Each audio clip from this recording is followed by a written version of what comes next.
Today, my topic is about the boundary of your soul by creating happy spaces. Maybe the title is so interested. Me also, I'm really interested because this topic came out from my heart because this topic came out because it depends on my personal story. Okay, so before I start the whole story, so let's start with boundary of your soul. So boundary of your soul is how to turn your overwhelming thoughts and feelings into your greatest ally. And also the way you think, the way you are, and the way you place your mind. So, okay, so let me ask you one thing. Do your emotion control you, or do you control your emotion? Let's think about something like 50 seconds together, okay? So let me ask you again. Do your emotion control you, or you control your emotions?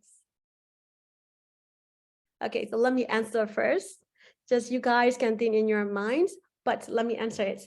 Before I answer it, I want to share some experience. By the way, is there someone who was born in December or zodiac sign is Sagittarius? There is someone there? Okay, me is the one who was born in December, and then my zodiac sign is Sagittarius. You know, right, that zodiac sign, I'm a believer in that. So depend on my zodiac sign Sagittarius, their tricks are, freedom, happy spirits, and also positive vibe, and hobby, as they always want to be travel and I want to be a freedom. It's like that. This is my personal traits and behavior. But because of that, I always think that my whole life, maybe I would be wrong or right, but my whole life, I always saw the people who was in a relationship or something like that. I saw them and they're not really happy because their life partner, they're hold them back. For example, they want to go abroad. Maybe their partner will be, okay, don't go. I really miss you, and then I cannot stay without you, or something like that. So people start attach him, and then cannot go further anymore, right? Maybe I will be wrong. There will be some other partner who can go further together, but mostly people who I saw are always like that. So I always decided, okay, I don't want to have a serious relationship before I'm 30, let's say. I want to be study freely. I want to go travel freely without no one beside me. Because my trait is Sagittarius, that I always decided. Then when I wasn't 30, as my plan, I start to think, okay, this is the time, and okay, I will find the right man or something like that to be with someone. Let's see, right? Then it's in the 30, I choose the right and the kind man. Then now I'm 32, by the way. And then I found one man. Then of course I'm 32, I'm educated, I'm a coach, trainers, I travel a lot. But you know what? I have no practical experience in having how to control relationship well and how to control to love someone in the right way. I don't have any experience, I swear. But I'm coach, by the way, but I don't have a practical experience how to control my emotion in the practical way, how to love someone healthily. But when I found in that man, you know what? I'm out of control. I'm out of control. So I share it. So how it's become like at that time, my emotion controlled me last 2 years ago. My emotion become controlled me, and because of that, my personal traits about Sagittarius totally change. Let's say I'm freelance, very freedom girls, but I become attached. I'm very positive, but I become negative. I'm like happy spirit, but I become very sad. Whatever happened, I'm crying. Whatever happened, for example, if he don't text me, or if he don't come and meet me, or if he don't call me, I'm not happy anymore. It become ripple effect on my life. I totally change. Ripple effect meaning okay, if he don't text me or call me, I'm not happy, and then I don't work. And if I don't work, my work didn't finish. If I don't work to finish, like all my burden is inside me. So it's become the negative ripple effect on my life. And then I became totally different person as I'm before. So my Sagittarius freedom spirits person become other person, you know? So let me show you something with example. This is Rose. Yeah, Rose. Rose is like, smells is good. And then the pink colors, and then it's very romantic, right? So let's say it's a love or liking someone. So this is my emotion, let's say. Yeah. So this is my emotion. It's a love, but it's very romantic, very nice. But I hold like this, my love. I hold like this. And then like my emotion is trapping inside me. And then the way I love or the way I like or whatever it is, I see like this. So my soul stuck inside me, and then I change into the different person. That's why my emotion always controlling me. So I change into the different person. Let's say I'm not happy person anymore. I'm not happy spirits anymore. I'm not positive attitude person anymore. My emotion depends on other person. If he don't call me, I'm not happy. For example, if he don't text me, I'm not happy. So if he care his sister, I'm jealous. Let's say, let's kind of small things affected on me, and then I become different person. So I think even though love is really nice, I see the problem, let's say, I just keeping my emotion like this. So even I hold it like this, I cannot smell it anymore, what is that romantic or whatever it is, because my soul already locked inside like this. Then one day, 1 year ago, I realized, oh my God, maybe at that time is COVID and everything, no one can travel, right? So, oh my God, this is not me. So I just keep looking the picture before me. Like I'm so happy and I always travel a lot and I'm so happy. I'm always going outgoing, happy spirits. And then I'm happy whatever I'm doing, right? Then I'm just look at my pictures and all the tears coming out and oh my God, I become another person. I'm not like before anymore. I need to change it. How can I move on? It's just not about him. I'm trying to say as an example, okay? It's my personal story. Oh my God, I need to move. I don't want to be stuck in here because, okay, then I start to move on, then I start to be, try to become like before. So what I did was, let's say, so this is love. This is really nice. This is romantic, even though the smell is good. And then even though it's just the pink color, but my attachment is here, and I try to change my attachment. I try to change my interest into the other places. Let's say, for example, I travel. One time it's not successful. One time I travel, but I still thinking about him. Let's say, even though I sleep, normally when I travel, I forget everyone. So I just try to focus on what I'm, okay, let's say party or whatever it is, the night out or going for the restaurant and everything like that. But the first time I travel, I don't feel like really happy because I keep thinking about him or like that. Then second time I travel again, my interest starts moving in other places. Let's say my personal spaces, my happiness is outside. So I try to lose it. Like, let's say I move my interest into the traveling. I move my interest into the food. I move my interest into the food. Let's say I change my interest into the study or something like that. Then is lose again, I drop it. So even though the flower is nice and smell is good, I don't want to hold it anymore, and I drop it. Now I become like free spirit person, and I can see myself again. Then I can smell it like this. If I need it, I smell it. If I need it, I go and drop it and I smell. Otherwise, I drop it like that. So I become me right now and again. So what I want to share today is how we need to move our mind if we stuck in something bad emotions. So moving, okay, from the, let's say, toxic relationship or the marriage life, or if you have a problem in your life, or if you losing in something or whatever it is, if we hold it our things or the problem, even though it's nice and romantic, if we keep holding like this, you cannot smell it, and then we feel hard, and then you lost your mind, lose yourself, you change into another personality, and you cannot see your future. So what I'm going to share today is like, if you keep doing that, your life will become the ripple effect.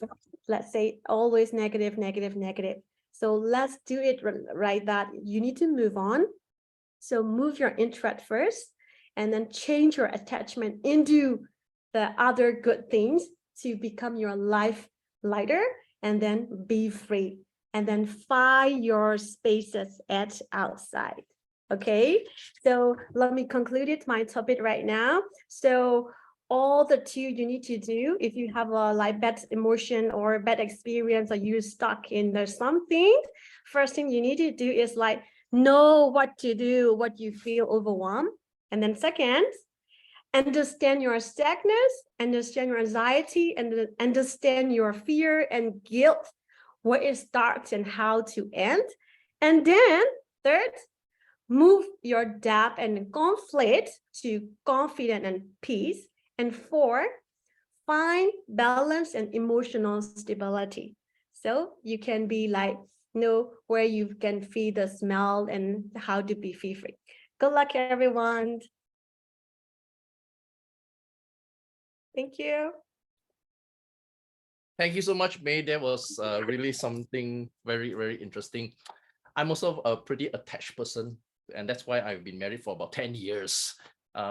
That's a good thing, actually. But anyway, I'd like to just start by sharing with you about this book. This book is a book about my life. This is a book which writes about everything that has happened in my life.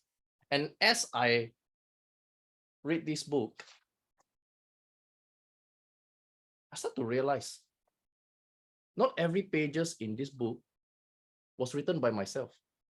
In fact, it was written by people that I never invited them into my life, but for some reason they offer me free advice. Even when they are not invited, they always want to tell me how to run my life. You should be doing it this way. You should be doing it that way. And that's why this book, it's pretty thick when it should be much, much thinner. Ladies and gentlemen, sometimes I look at this story and I wonder, who is actually writing the story? A lot of us go through life without ourselves realizing, giving the permission to others to write our stories when we should be writing our own story. I'm a Malaysian, or you can say I'm a typical Asian. So I grew up with a typical Chinese mom. And I believe those of you who are from Asia, you understand what a Chinese mom, a stereotypical Chinese mom is like. Basically, everything is never good enough. And for some reason, my mom always loves to compare me with my cousins. Whenever I say something, she will always bring my cousin, whom I haven't met, I only meet for once a year during Chinese New Year. I don't even know what is going on in his life, but somehow she seems to be reporting his story to me. So every time I tell my mom, whenever when I'm telling her my story, she'll always compare me with him. For example, if I have a house, my cousin's house is always bigger. If I have a car, my cousin's car is always bigger. If I have a pretty wife, my cousin's wife is always way prettier than mine. And that's why when my cousin's not around, nobody's looking, I'll look at his wife and say, wow, that's a pretty hot chick. But as long as my wife's not around. But anyway, so what happened, right? I always feel not good enough because everybody's always comparing me with someone else. One day, I met this cool teacher in my school, and I asked my teacher, is life like that? And my teacher said something that I will never forget. This cool teacher, this guy, cool, he's so cool. I always look up to this teacher, and he always said to me, Jason, you know yourself best. Write your own story. Well, I thought it can't be that simple, right? But those thoughts somehow spoke to my heart. One fine day, I came back from school. I thought I was so happy. I went to talk to my mom. I was hoping that she'll be proud of me. And I told my mom, Mom, I got 90 marks in my maths exams. I'm the second highest in my class. And she said, yeah, but your cousin is the top student in the school. Oh, Mom, why are you bringing my cousin into the picture again? Again, my cousin. Mom, I'm talking about me. Why are you talking about my cousin? One fine day, I came back from a competition, a sports competition, and I suddenly found out that I am representing the state for this sport called floorball. It's something a bit like indoor hockey. And my mom said, yeah, but your cousin is representing the state for badminton. In Malaysia, badminton is more popular. I'm like, Mom, why are you bringing my cousin to compare with me again? Is this his story or is this my story? I'm your son. I just want you to be proud about me. That is when I made this silly mistake. I allowed my cousin or my mom to add pages into this book. That is the moment where I gave the authority for others to dictate how my life is supposed to run. I've always felt that I was never good enough. I thought maybe I can try to be something. Maybe society will accept me for who I am. I wanted to be the richest man on earth. That spot is taken. I wanted to be the smartest person on earth. That spot is also already taken. I wanted to be maybe the stupidest person. Maybe somebody will give me some attention. Nah, that one I'm not so interested. There's still one spot that's not yet taken by somebody.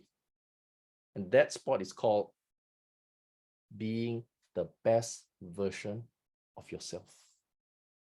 Oh, I haven't thought about that. That is the mistake that I made in the past.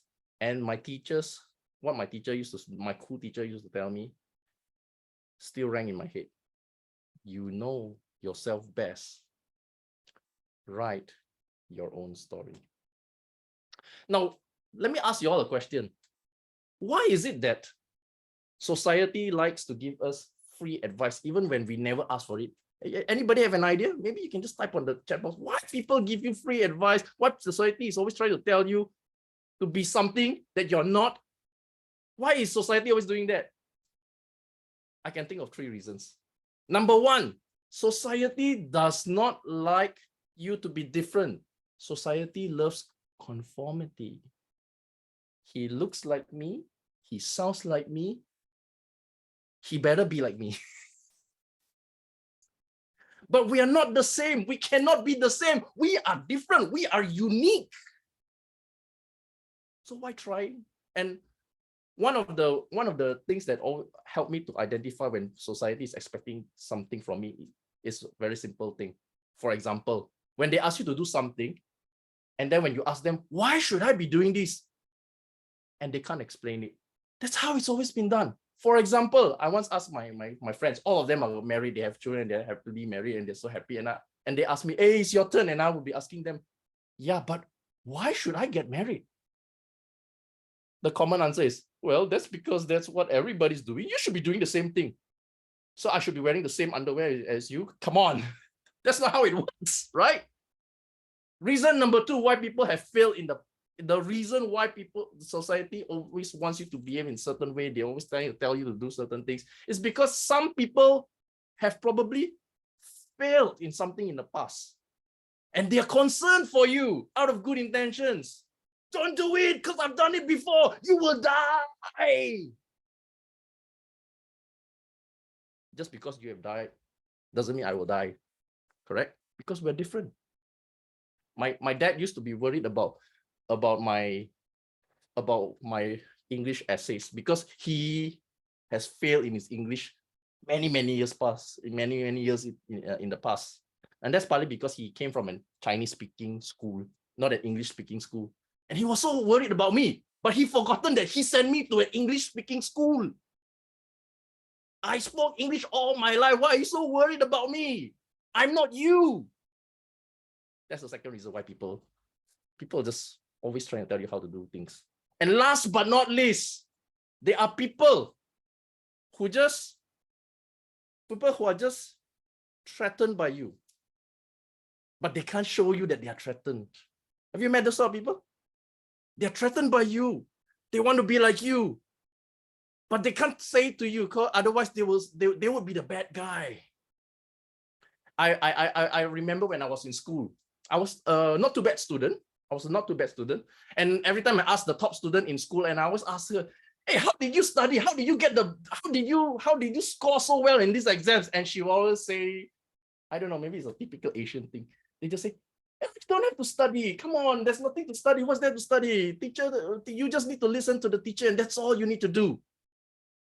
But who's the one who's studying the most? Who's the one who did the revision the most? Aha! Obviously, she was the one who's been doing the most homework. She is the one who's been studying the most. How did I know? Because one day my teacher was asking, any one of you have read this page? She was the only one who had read that page. And yet she told me, you don't have to study. You don't have to read that book. It's okay. That's how society works. Ladies and gentlemen, I want to end with this story. Whatever I say, just remember this. You know yourself best. Write your own story. One day, I fell in love with this girl. Again, society is trying to give me free advice, trying to write my love story for me, trying to tell me, you should write it this way. This is how you approach that girl. This is how you should do. There was some who even go to the extent telling me, you know what? That girl probably is not suitable for you. Maybe that's not the right girl for you. But I knew they were interested in that girl. I knew it. Society is filled with these sort of people. But you know what I did at that point of time?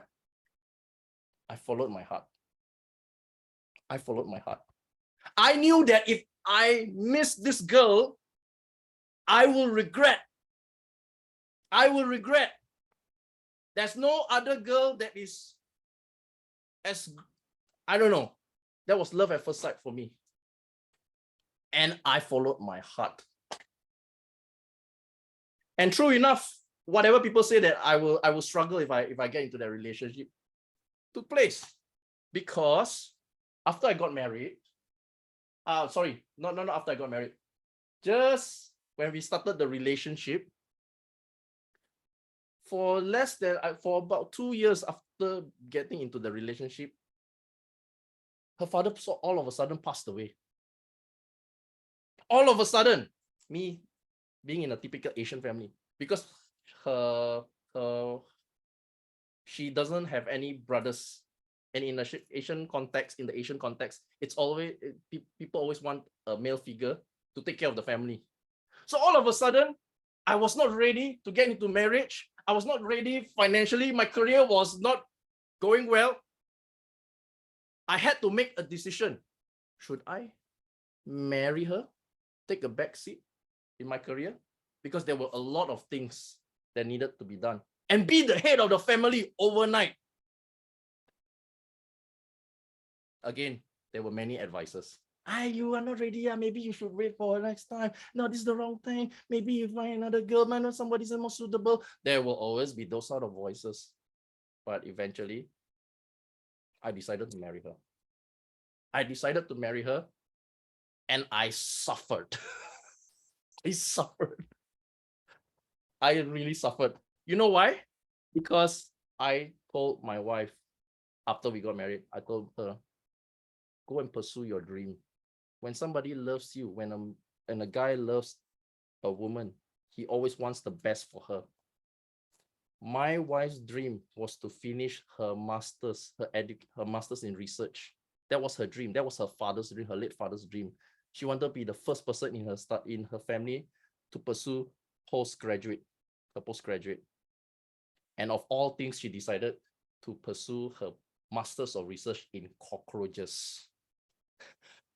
She was working, she was doing her research, and we got pregnant.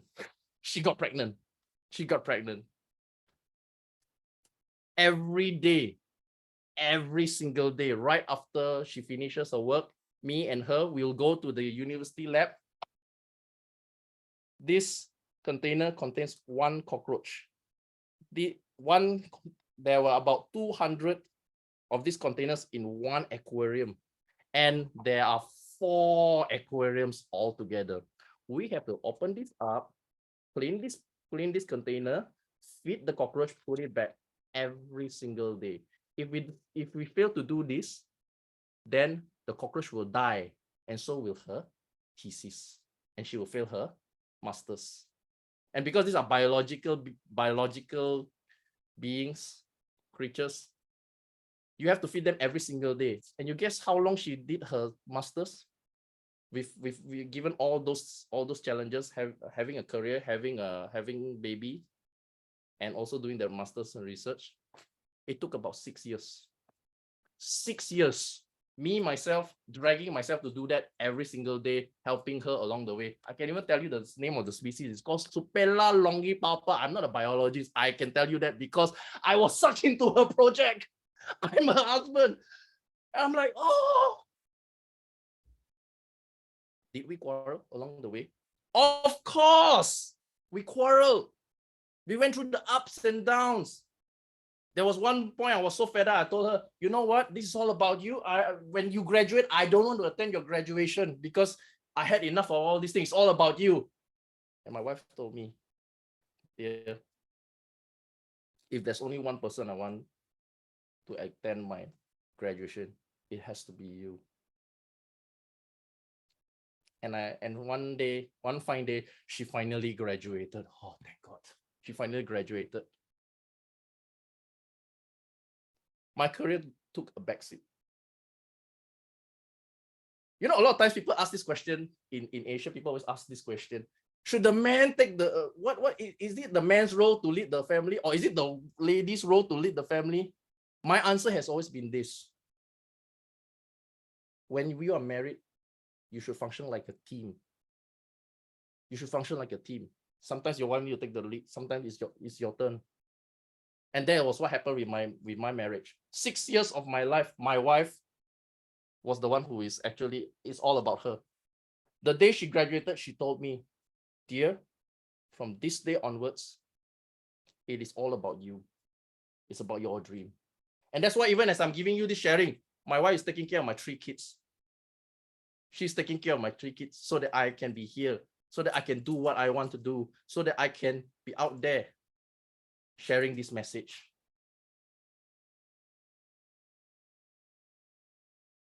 Going back to where I started off.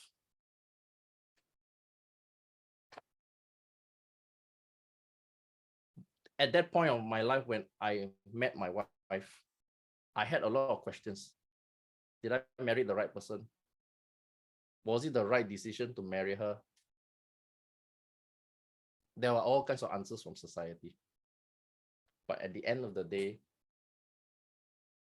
like what my cool teacher said, you know yourself best. Write your own story. And I wrote my own story.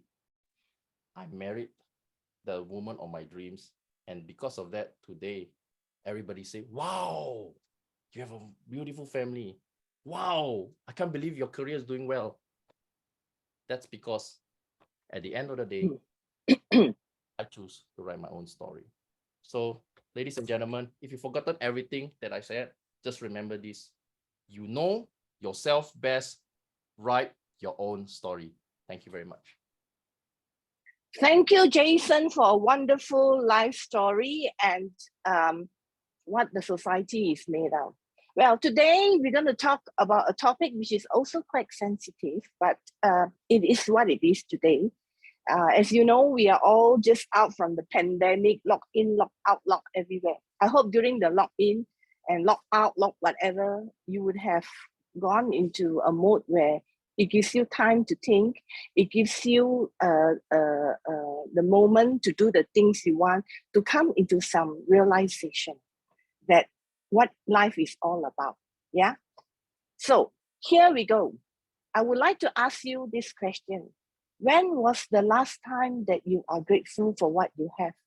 When was the last time that you say a thank you to somebody who gave you something?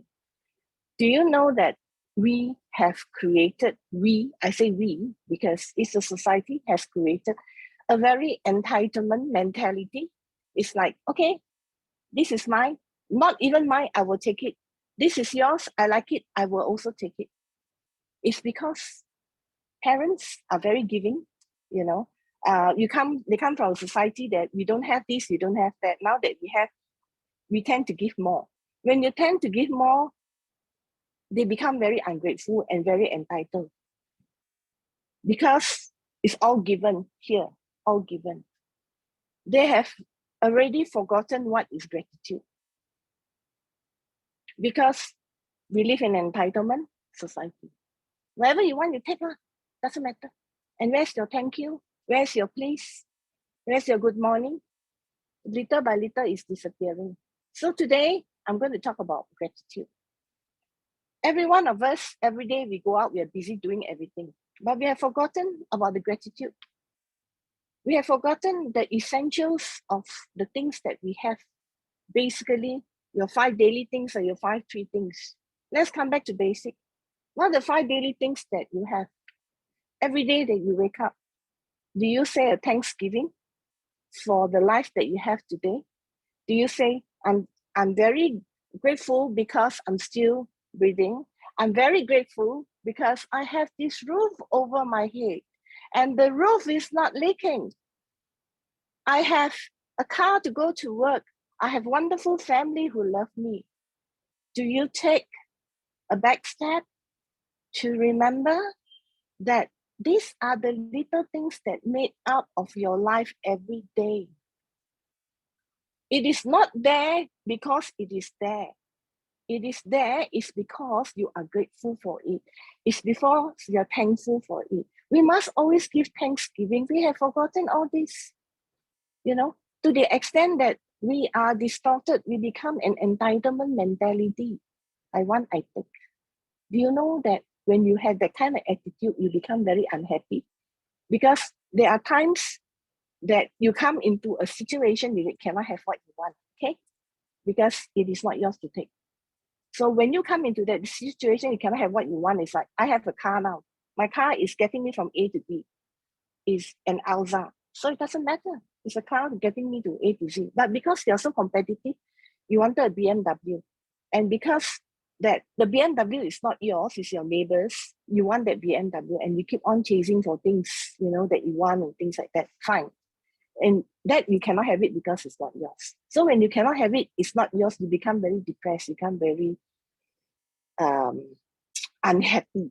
You know, why people can have this, why I can't have that. At the end of the day, please stop having that entitlement mentality, okay? It is not everything yours to have. You want it, you take the responsibility to work on it and get it.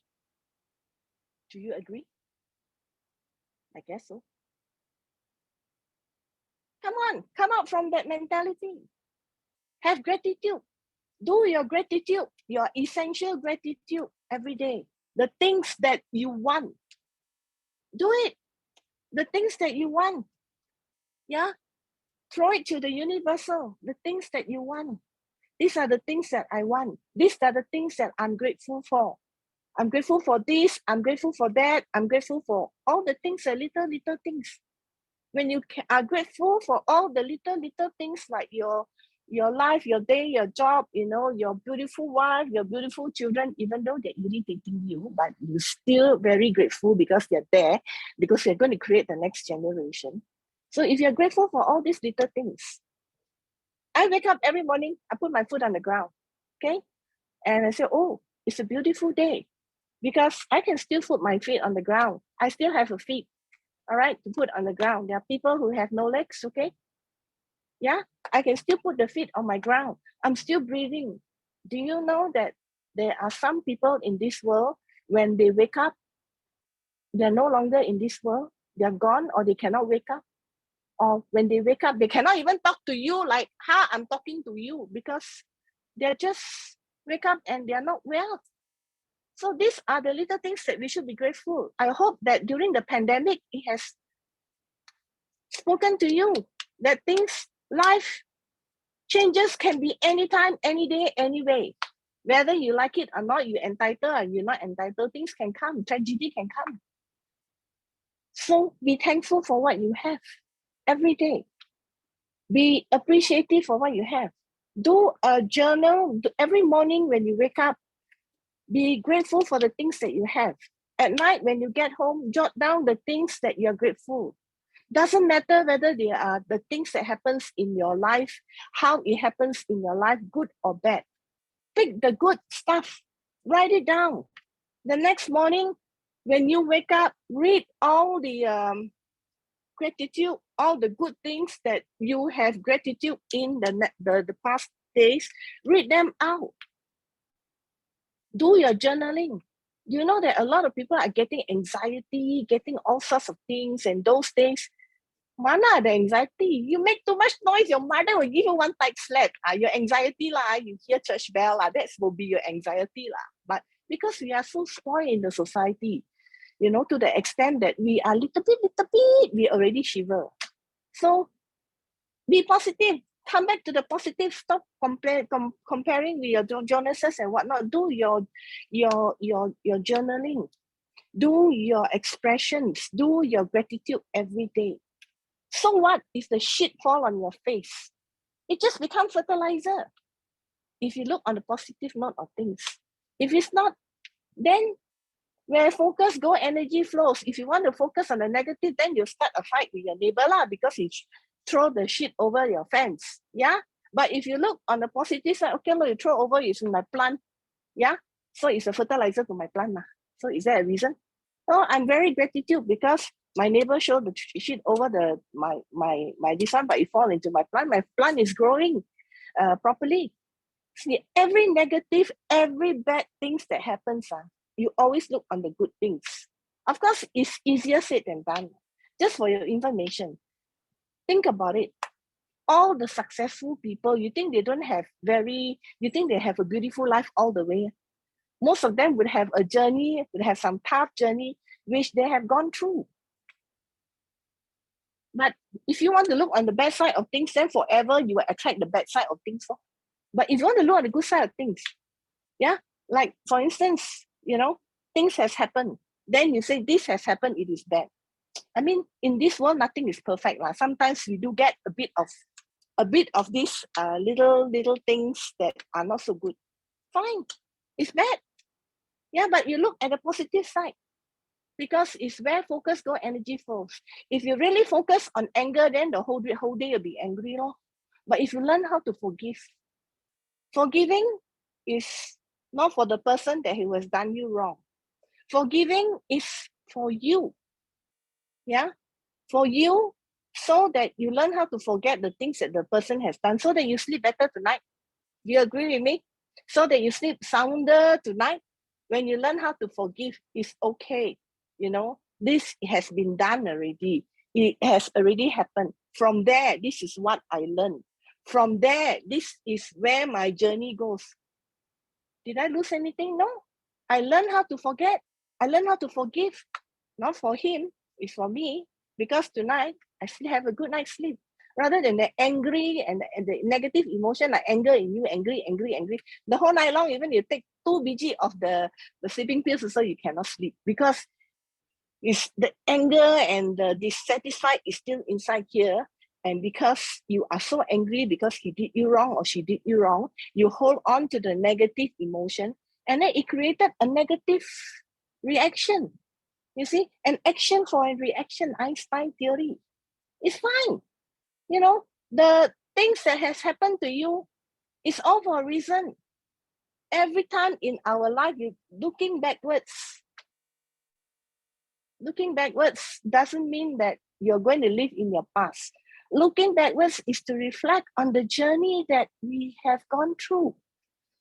Just like Steve Jobs, when he gave the most happening lectures in Stanford, okay, one of his last few lectures, he says, in order to connect all the dots, you have to look backwards from that dots to these dots.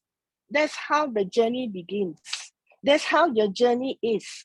It is okay to go backwards. Yeah. Forgive the bad, keep the good, and every bad things that happens, there is something good that comes out of it. We always have to be positive. You know, this is the gratitude that I have, even though I did not pass the exam, but I learned something else. Yeah. Even though I've gone through this journey, these are the times where I suffer. It's because I'm a dyslexic. I could not study. My teacher were very fierce with me. It was a nightmare for me. Sometimes if I reflect back, how did I survive those times? But at the age of 6 years old, I was having anxiety. I was having eczema all over because I had fear in going to school. But now looking back, I realized that that was actually my journey. That was the journey that I learned. You know, yeah, being a dyslexic person, I'm not good at doing certain things, but I'm good at drawing. My drawings are all taken for exhibition. I'm very good with my handicraft. Some of my handicraft, I do so many to the extent that it cannot be exhibited because it becomes ants exhibition. Cannot, right? So a lot of my handicraft will put under people's name just so that, you know, they can be exhibited. All right, they can be exhibited and people can share the beauty of the things that I've done. If I were to think, yeah, how come is I do one you put other people's name. If I have the dissatisfaction, then I will tell my teacher I don't want. Then none of my products, none of my creativity will be shared, and the rest of the people will enjoy the beauty of my creation. So this is my gratitude to the people who allow me to have an exhibition, even though it's all my things, even though it's all my creation, but because we are in a school, we are in a team, cannot have only my name, right? So put other friends' name. So to me, in a situation like that, I have gratitude to my teachers who actually see the talent in me and who allow my products to everything all be exhibited, and the rest of them can share my creation. So when you look at things actually it's on the negative side, but because I switch my whole perspective into positive and I have gratitude, this creation of mine was actually, went into exhibition, and even though it's another person's name, but I'm happy standing there looking and people comment, wow, very nice, very beautiful, very well done. It's a bit, oh, who did it? Oh, it's coming from this class, but this class is only standard 3. Oh, wow, they can create such things. Even though the compliment is for the people who has their name in, but it's indirectly to me. I am very happy. I discover my talent. I discover my ability. You can be good at something and not good at something. It doesn't matter. We are all different. The things that we do are different. We are all different talented. No, not a whole world can become doctors. Not whole world can become artists. Not the whole world can become coaches. It's a mixture of our fine talent in life that makes us what we are today. It is so important to appreciate the things that it is us. Yeah, the fine things. Look at the bright side of the things. Yes, even though it's total darkness, there's still a little dot, a little light there that you can walk through. Be gratitude that there is a little light there, because you walk towards that light, then you will find your destiny. It is so important to look on the bright side of things. Stop having entitlement mentality, because there's much, much more of you out there. If you have a scar, look at the scar. Don't have fear in the scar. The scar will show you, I have a scar here anyway. The scar will show you is the battle zones that you have come through. Whether you win the battle zone or not, or you lose the battle zone, it is a journey that taught you how to be a warrior, how to survive in times of difficulties. You have survived, you are here today. Every battle is fought, but not every battle is won. But at least during the battles, you learn skills. Skills are very important for you to survive in this world. So therefore, be thankful. Even though you did not win the battle, maybe out of 10 battles, you win 5. Be grateful of the 5 that you win. Don't be angry of the 5 that you lost, because life is beautiful. You look at the beautiful things of life. Give the gratitude.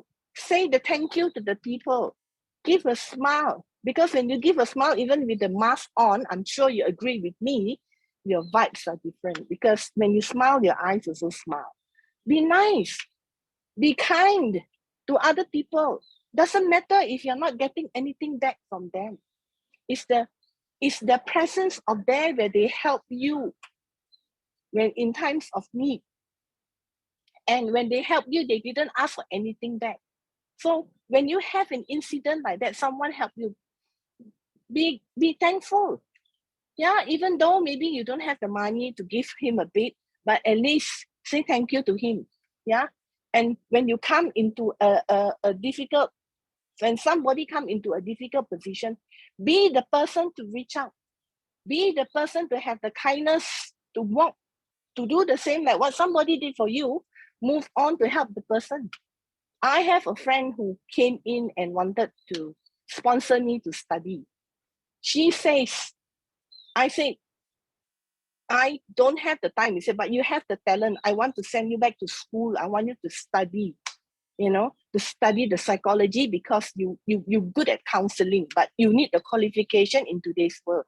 He said, I have reserved 30,000 in my account for you to go back to school to do your psychology or whatever it is. I invited her actually, hope she's here. And to me, it's like, I'm in a panic stage, but I say, thank you, dear. Thank you for offering me, but I cannot take this offer. I say, why are you doing this to a person that you don't know well? You say, I see you got so much passion, want to do counseling, want to learn this, want to learn that. You did your NLP, you draw your savings, you took out your EPF, whatnot, but I feel that you can go further than where you are. Why this person is doing this? She told me a long time ago, she comes from a poor family. Her teacher actually helped her out when she was in university. She did the same. She took the money and gave it back to her teacher when she was working. Her teacher says, keep this money for the next person that you can sponsor to study and can make the difference to the society. When you are vibing at a level that you always have gratitude, you always appreciate the things you have, good things will come back to you when in times of need, or when in times of where you want it, not that you are like entitlement mentality, but the good people will come in and help you because you have somehow the other helped somebody. It's the law of the universal. So like what I say, be careful of what we wish for. Do more nice things, have more gratitude in things, and your life will change, because you'll be happier, you'll be more communicative, you will be more easier to approachable. And when people see you, you're vibing at a very nice aura. Aura, when you're angry, be careful. Those who can read aura when you're angry, I tell you, you're going to look like a monster, real monster. You're going to have very red aura. And then you create that kind of things like, don't come near me. And even if there is things coming for you, universal or whoever that you believe in, sends you the good things. Even the good things coming for you also detour, got scared and they run away. So it's very important to give up a good vibes. Sometimes in life, the journey is never like straight all the way happy. It's like a bit bumpy like your so-called heartbeat Anything that is straight is dead already. That's the end of the world. Life is a beautiful journey. It's a matter of how you see it. It's a matter of how you want it to be. Yeah. always give the gratitude, always have gratitude in everything. Even though bad things have happened to you, sometimes it's a bit hard when bad things have happened to you to have gratitude. Every single darkness, there's a light somewhere. So choose to be the light or choose to go to the light, because we are all the light in this world, especially in this coaching community. We are here to help, to give, and to reach out to those that's in need. And at the same time, we have gratitude in all the little things that we have today. You know, like me, I have gratitude with all the coaches that are here who has taught me from A to B, B to C. Nothing is perfect. I'm always, even though I'm at the age of 58, I am still embarking in a learning journey. I'm still embarking in a new horizon, in a new career. It's because the people that are around me always have gratitude. The people that are around me teach me how to have gratitude. There was one day I was kind of angry. Then my Renee tells me, why are you so angry, Auntie Anne? No need to be angry. You are late, it's okay. You know, why are you so angry? The traffic, that one you cannot help one. But you're here. Thank God you are here and you are safe. My gratitude to whoever, your car, your whoever who brings you here, and you are safe. Even though you're late, but you are at the present, you're still here, you're able to make it. Then you send the gratitude. When you send the gratitude, your anger, angry, come down. Come down already. Oh, this is the way how things should be.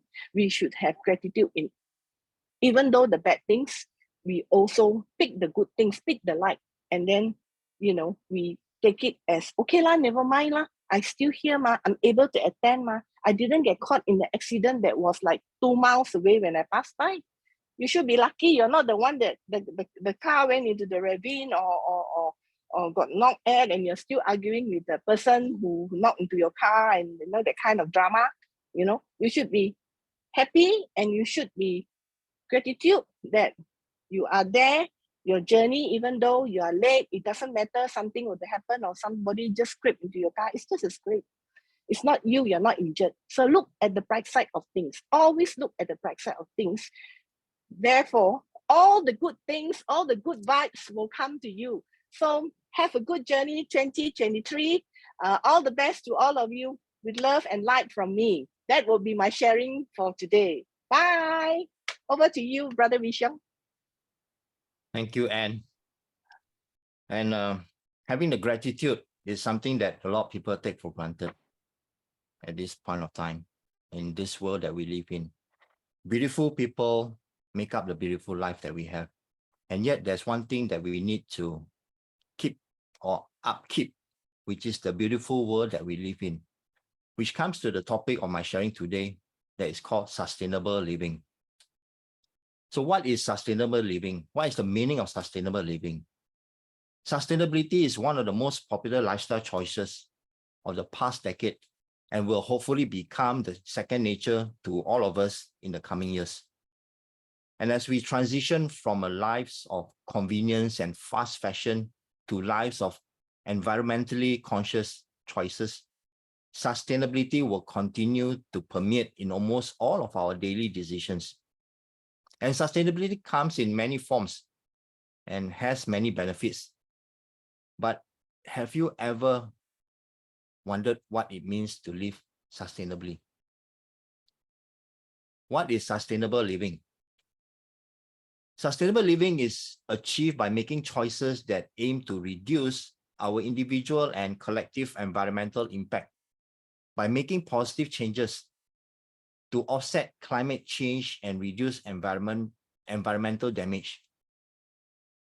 It is a way to reduce our carbon footprint and better use of Earth's resources to minimize the environmental damage that can be caused by our lifestyle choices. Now, as a global citizen, who all of us over here, be it I'm from Malaysia, whether you're in Vietnam, you're up in Europe, in Belgium, in Brussels, in UK, in United States and all, we are all global citizens. But have you ever actually noticed what is happening to our climate? Right. We see in the news we see on social media, floods, heavy rainfall, landslides, mudslides, heavy snowfall that's happening. And these are things that happen like once in 100 years or once in a few thousand years. However, it's becoming more frequent and rampant nowadays. And why is it so? See, so sustainability is something that is very much close to my heart. And it's for me to be able to share with all of you. And it also means about making choices today that will positively impact the planet tomorrow. It means thinking of the needs of the future generation by ensuring that they will inherit a safe and healthy planet to live and thrive on. So what are some of examples of sustainable living? In fact, there are plenty of ways to live more sustainably, like buying local and in-season foods that are farmed locally. Foods that aren't in season often require certain chemicals to be grown that aren't necessary for in-season food, or they need to be shipped from somewhere that experience very different climate from your own. For example, I live in Malaysia, which is hot, tropical, sunny, and of course rainy nowadays. But yet, this is the climate that I live in. However, we as Malaysians are very curious or very fond of fruits from overseas. Let's say like oranges, which is very common nowadays, or even apples, which are grown in temperate climate, and they come from far away. So what happens to that fruit that is being imported by our country?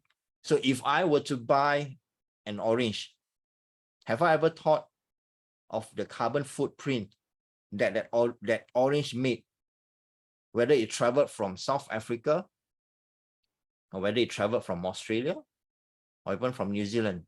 The journey that it took,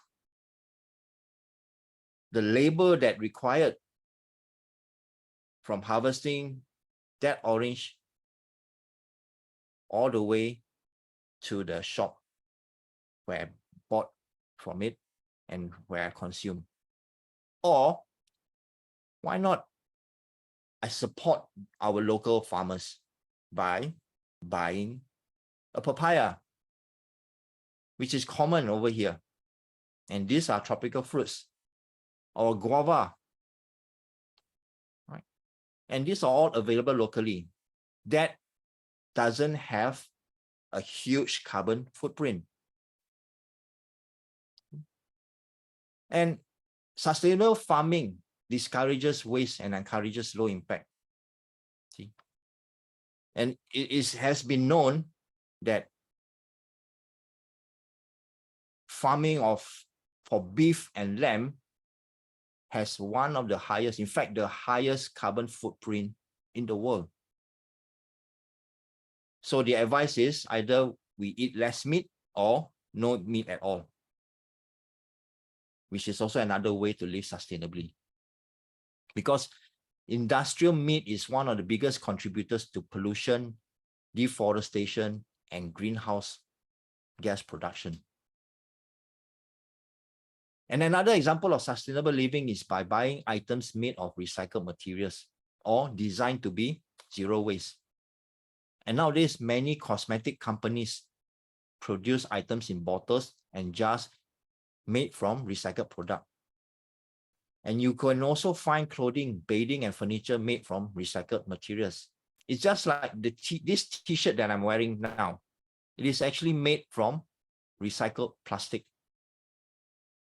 Okay? So that in days gone by, t-shirts used to be made from cotton or wool, right? They are all basically carbon-based, animal-based.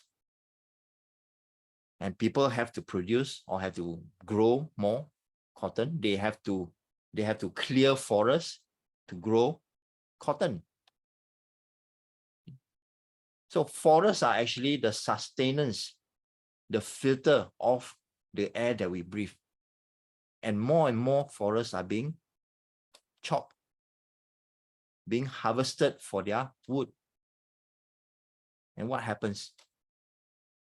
And it so happened that this morning, as I was looking into Facebook, and I saw a post from one of my friends who is also very environmentally conscious. And in that quote, it said, if I can remember exactly the exact words, the seed creates growth. Yeah, the seed from the tree creates growth silently. But when the tree is chopped down, it creates a lot of noise, isn't it? Do you ever hear how a seed grows? You can't, because there's no sound. It basically grows from the seed into a seedling, and slowly but surely it grows up into a tree, and maybe into a big tree. But when you chop a tree, when you hear a tree being chopped, what happens? You hear the crashing sound. You hear the sound of the chainsaw. And destruction causes noises, right? That is shared by the quote itself. And it is actually very profound, isn't it? It's a very profound quote to give you an in-depth insight into what's happening to the world that we live in today. So what is the importance of sustainable living? Because sustainable living is vital for our health, our planet's health. Living sustainably can improve our life balance by reducing our dependence on vehicles or machinery. By being less reliant on vehicles, we are more likely to walk or cycle, which help us create healthier habits. Or some may argue to me, oh yeah, because we don't have efficient public transport. Yes, maybe to a certain extent, right? But we can also live healthier, okay, by consuming high quality local foods. See, as I mentioned earlier, as a large proponent of environmental damage, red meat are also unhealthy for our physical health. Therefore, by eating less red meat base, we are able to reduce the damage done to our bodies and the planet.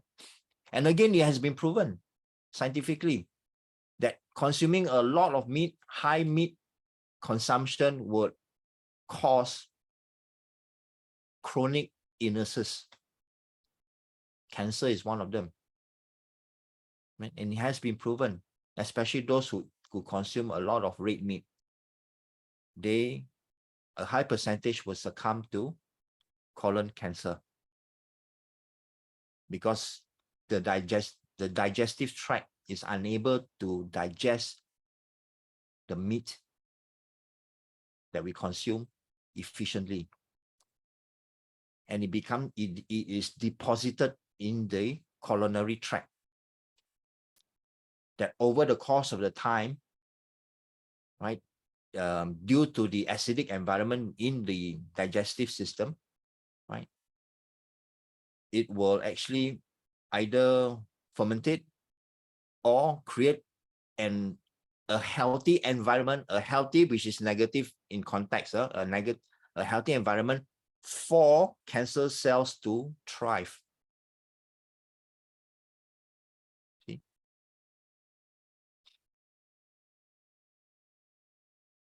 And the other thing is we all have a lot of things to throw away. And with almost 8 billion people on the planet now, that is a lot of waste that has to go somewhere. Landfills are not a healthy option and not a long-term solution either. Right? From where I stay, because I'm very in close contact on environmental issues, I work closely with the municipal council. And the landfill that we have for my city currently has already exceeded its capacity years ago. And they have to shift. Or rather they have to not relocate, or I won't use the word shift at all. They have to create another place just to throw trash. right? And that is also filling up. And every year, around 150 million tons of trash make it into marine environments. Right?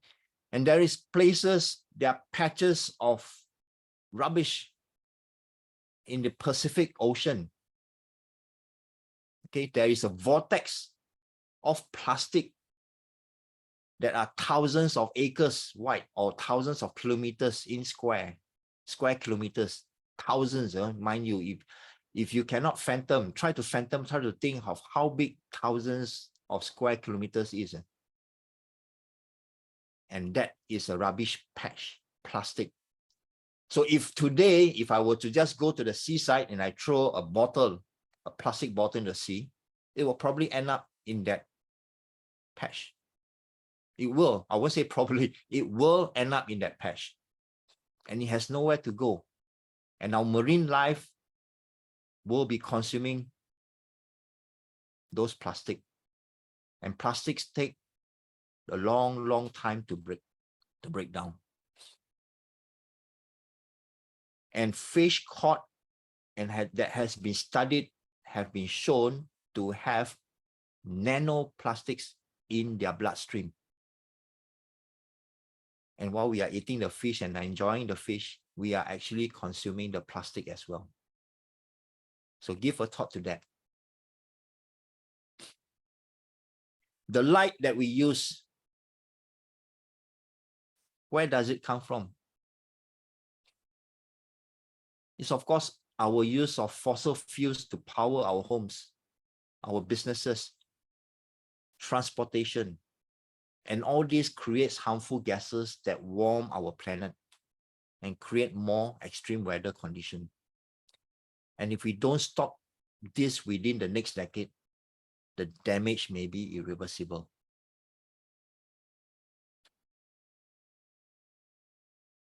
And there are three main principles of sustainability.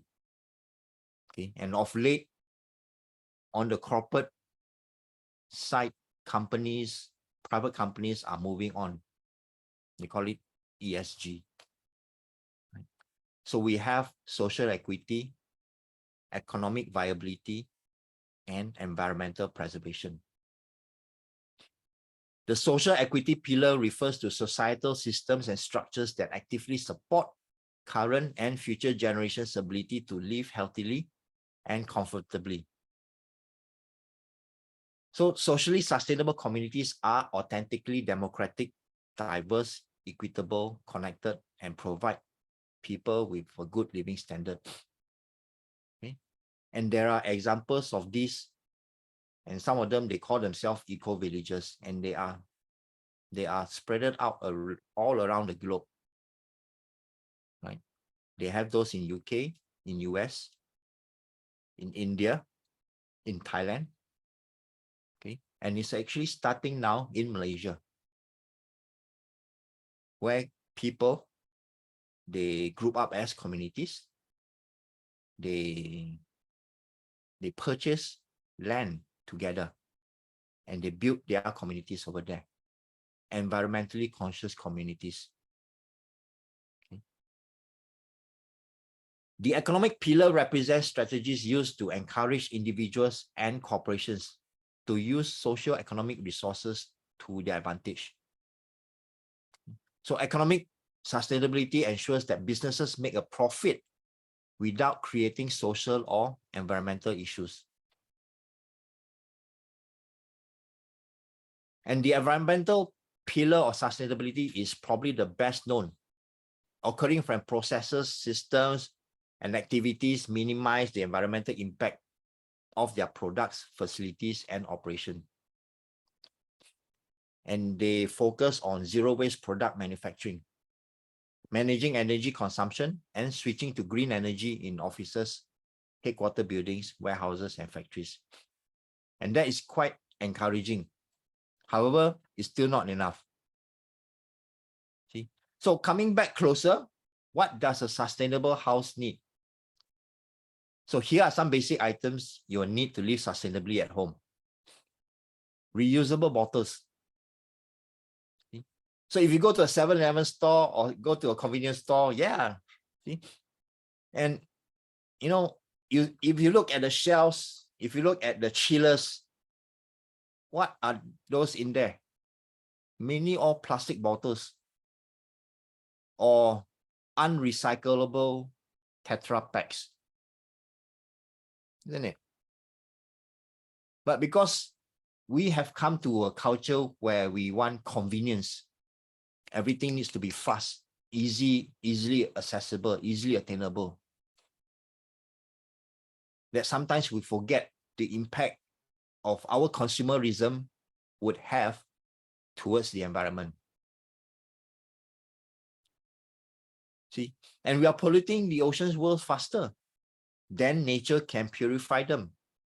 See, and one simple way to offset this is by to avoid buying plastic bottles. Okay, don't buy. Okay, use your own. And when you go shopping, what normally they do? They provide with plastic bags. And some retailers are now more environmentally conscious. They will provide biodegradable bags, or they will charge you a fee if you were to use their plastic bags. So invest in a strong reusable bag. But if you do have to use plastic bags, you can still recycle them or return them back to the store. Many of us always would like to have our caffeine fix, isn't it? So when we go to the cafe, we go to our favorite coffee shop, right? What they do? They will give us our coffee in what we call single-use plastic. Okay? But of course, many of our speakers here today are very much environmentally conscious. So we always bring our own flasks. We bring our own containers. And some of these coffee shops actually give discounts to customers who bring their own containers when they're purchasing their drink.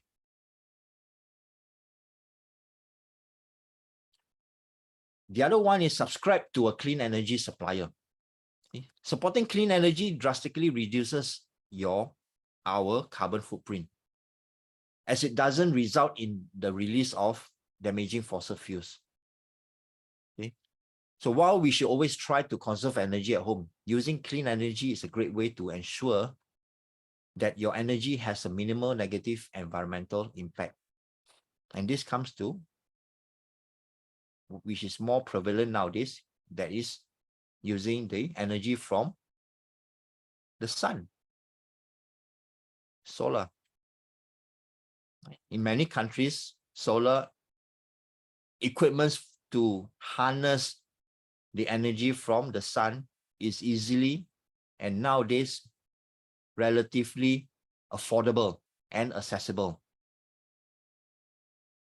So if you have not considered, maybe it's time for you to consider to go solar, right? Rather than using the grid the electricity supplied by the grid, which relies on burning fossil fuel. And our fossil fuel deposit is getting lesser and lesser as the years goes by. Okay. And make environmentally friendly transportation choices when possible. Okay. Like until electric cars are affordable for everyone, because they are very expensive, still beyond the reach of the general population. Okay.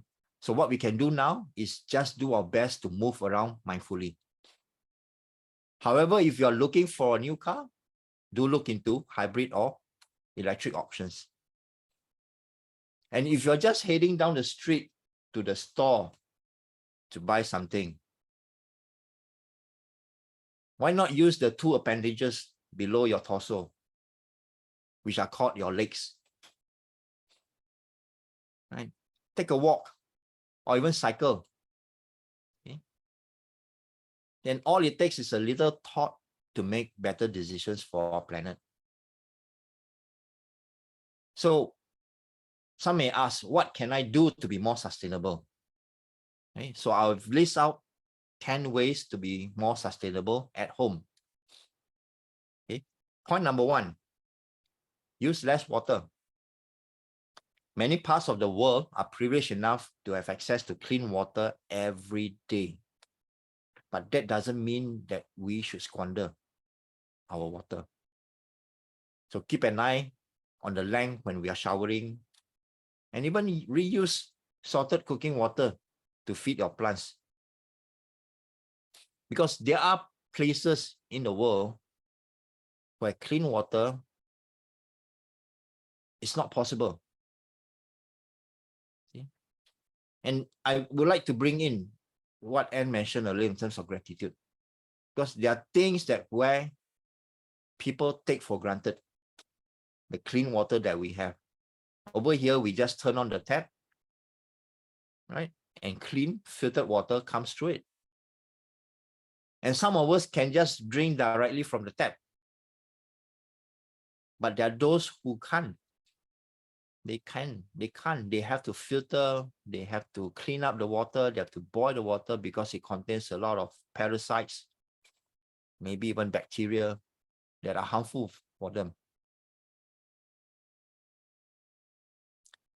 Start a compost bin. Okay?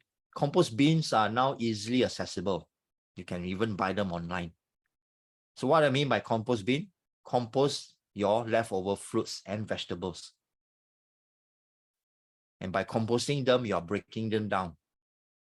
Rather than packing them into your trash bag and then waiting for the municipal or the trash collector to dispose them for you by adding to the landfill. Right?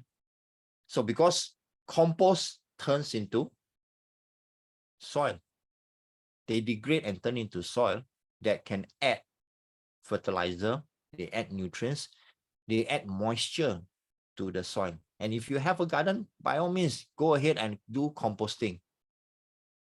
And that you will save you from buying fertilizers from the shop. Third point, consume fewer products overall.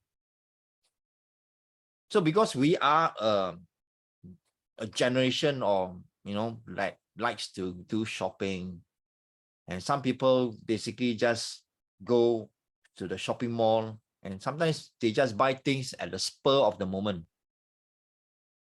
And in the end, when they reach home, or maybe after a few days, or maybe a few months or a few weeks later, they discover that they don't really need the item, but it was bought at the spur of the moment. And what does this mean? Is that a waste? It is a waste. Right? So whether we buy products in a store or have them delivered to our home, okay, we often forget the indirect damage these goods can inflict. Because when we buy a product, we are also paying for the manufacturer and their daily commute to work, the materials shipping, the products delivery to our homes or stores. And we can offset this by only buying what we really need. Okay. Point number 4, recycle everything you can.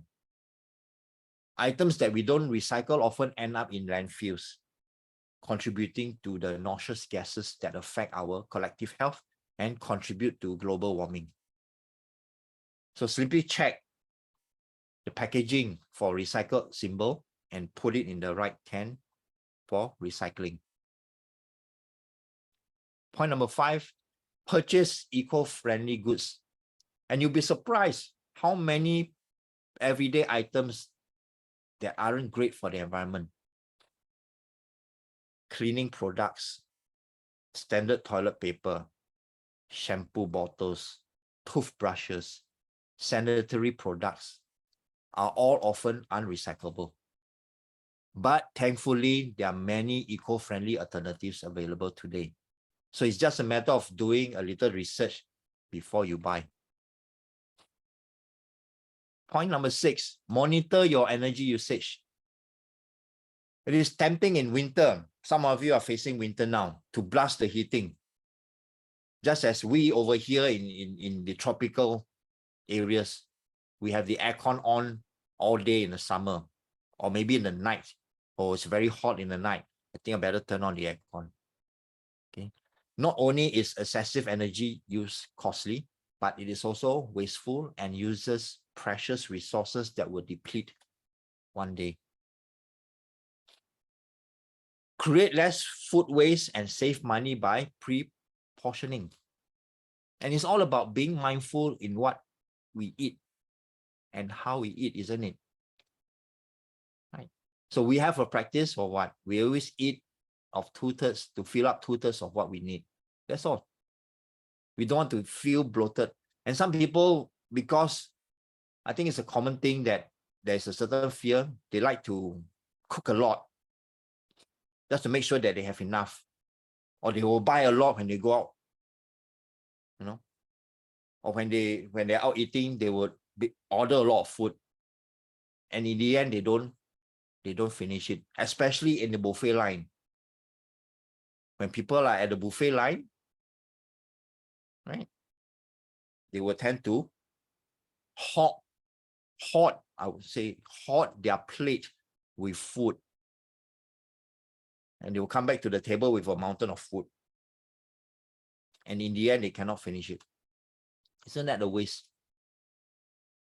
Right? Think about the people who are unable to have food. But then again, on an environmental aspect, think of the waste that the food will create. And think about the waste that food, in order to reach your plate, what has it gone through? What was the environmental mileage that piece of meat or that piece of salad has gone through in order to reach your plate? Point number 8, reach out to local government officials. Okay, we need to make personal changes for the sake of the planet, but government officials have the power to make changes that public cannot. So write to your local government officials and urge them to champion green energy policies and ensure that public transportation is better for public health. Point number 9, support local shops to prevent shipping. So when you shop local, you help support small businesses while offsetting excessive environmental transport costs. And from an economic standpoint, shopping local also help the small businesses to stay open and continue employing local people. Last but not least, point number 10, use public transport when possible. Cars are a privilege in some countries, and in some countries, cars are a necessity. Okay, and they can be convenient when we need to drive locally. But if you need to run an errand, a walking distance away, try to walk or cycle, because it will have a positive impact on your health, save you money, and offset pollution. So let's start now, because the buck stops here. Thank you.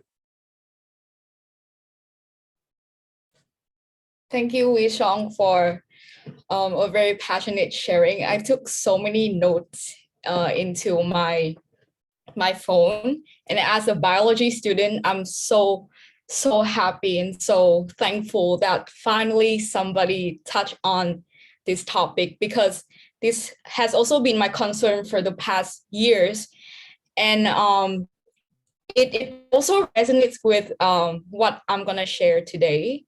We have to be conscious that it's not just ourselves that are existing on this planet. And we also have to be conscious about what are the important things in life that we need to prioritize in order to live a meaningful and in order to live a purposeful life.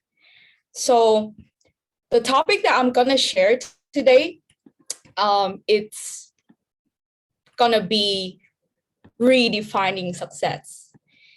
And what do I mean by redefining success? I would like to begin my sharing by sharing with you all a story of myself, a story of my year 2022.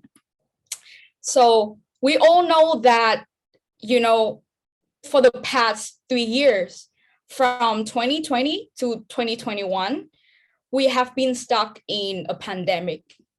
And it's obvious, it was really obvious that COVID during the past 2 to 3 years has not been an easy time for all of us. And once the pandemic started to ease and all restrictions in a lot of countries started to be lifted in the early of 2022, 2022 has been the year where we get to take a leap and rebound and rebuild our lives. But how many of you do notice that we have another problem? And the problem is when we go back to our daily lives, we face yet another problem, which is we don't know how to start living our lives the way that we did before. And I myself has been struggle with that. And I see a lot of people around me also struggle with the reality that life is not just the same as before. And you know, as a lot of people started moving on with their lives, a lot of us, I have observed that a lot of us has developed a not really healthy habit. You know, we were stuck indoor. Almost everyone was stuck indoor for the past 2.5 years. And during the time, all we did was just we spent a lot of time on social media. We spent a lot of time on our technology devices. And it has created a not really healthy habit, which is to compare ourselves and to compare our journeys with other people's. And we were subconsciously conditioned to have this habit without knowing when we were stuck in this pandemic. And I think it's not just me, but a lot of people, especially the younger people, face the same problem, face the same challenge. And what happened when we have this habit of spending a lot of our time and our energy on online, on social media, on the internet, is that we started to feel so much more pressure. We started to feel like we're not enough. And we started to compare our journey with other people and feel like, oh my God, I'm lagging behind. I'm not producing. I'm not being productive. I'm not having enough success in my life. And I'm a loser. And if I get to be very honest, I'm no different. I was walking into 2022 with, to be honest, a very blurred vision, because coming fresh out of the pandemic, I had no idea which direction I would head to, which are the things that are important for me to pursue. And I was really lost in the beginning of 2022. And when I saw a lot of people, a lot of my friends, a lot of my family, they take a rebound so fast from the pandemic, and they started gaining like external success, and they started having all the achievements in their lives. I started to feel like, oh my God, I'm really lacking behind. But because I have been on this journey of self-discovery for the past few years, so I do have quite an experience of how to work with myself, how to come back to myself whenever I don't feel the alignment going on in my life. And that's when I decided to really stop everything that I was doing at the time on the outside. And I decided to spend a lot of time working with myself and figuring out what are the things in life that I really want to do. What are the things in life that were truly important to myself. So it was the beginning of my 2022, and it has opened a lot, like a whole new door to me. It has opened a whole new chapter in my life as I was transitioning from a teenager to a young adult. So I want to pace my story by asking you all a question. What does success truly mean to you? Like, what does success mean to us? We always talk about success, but what does it truly mean to be successful in life? And are you thinking about like, okay, if I am successful, it means that I have a lot of money, I have a big house, I have a stable career where I get promoted to a very high level, and I get to have like a stable family. Is that what you're having in mind when you think about success?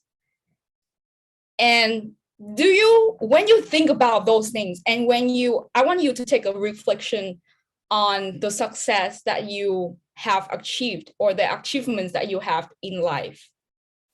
Do you ever feel like you have to try and work, constantly working, constantly aimlessly working for the rest of your life in order to achieve success?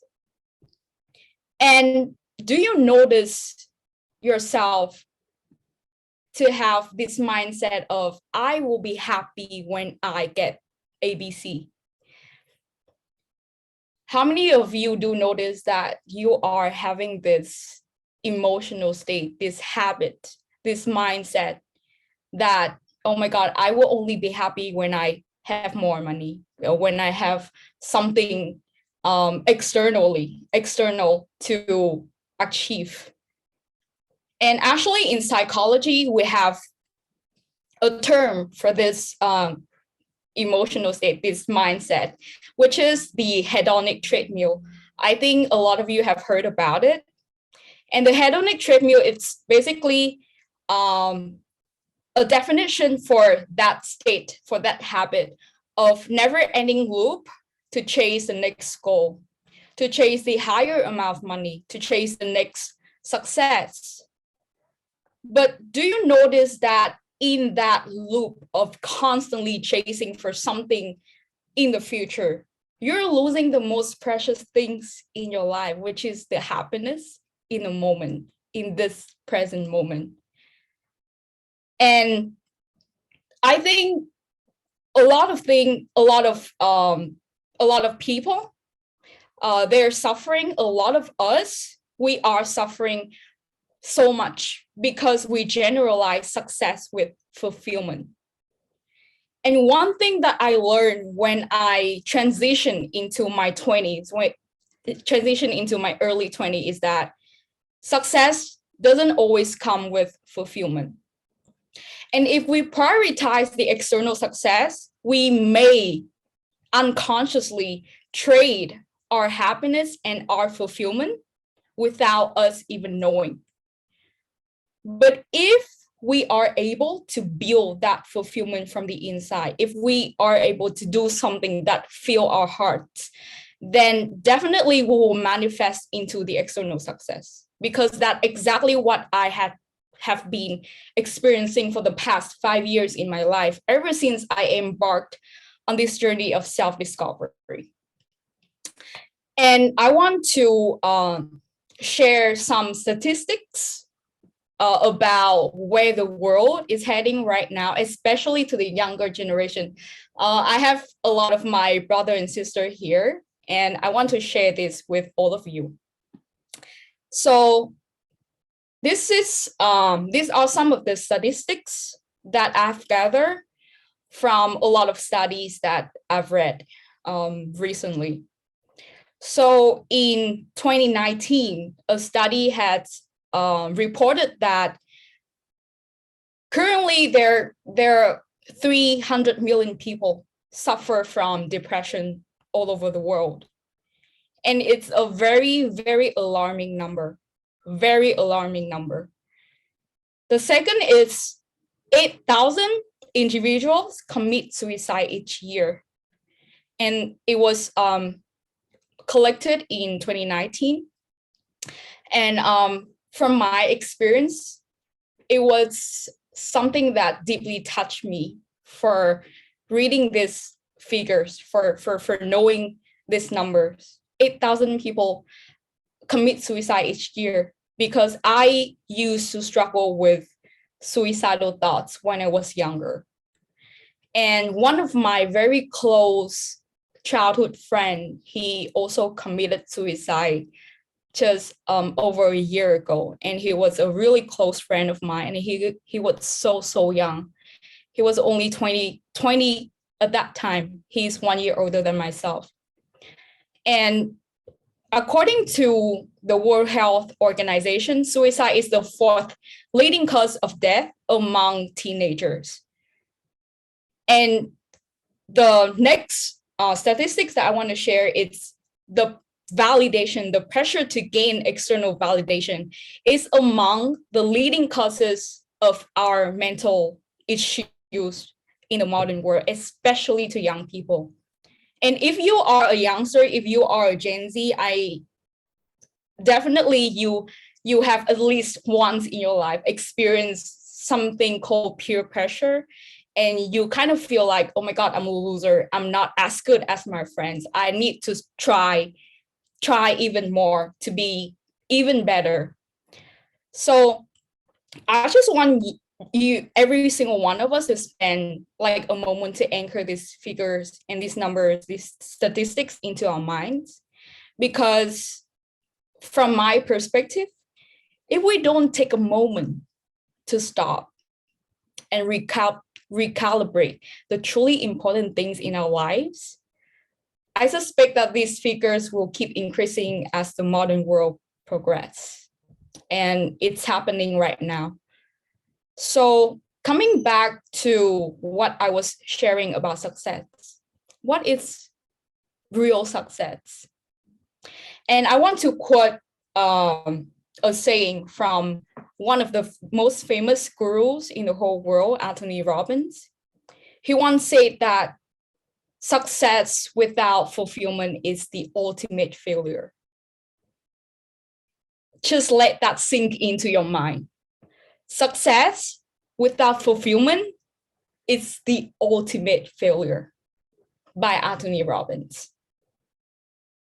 And just ask yourself, how many times in the past, or how many times, like even in a moment, you achieve something just because you want to feel good and you want to look good in front of other people, not because you truly want to achieve that.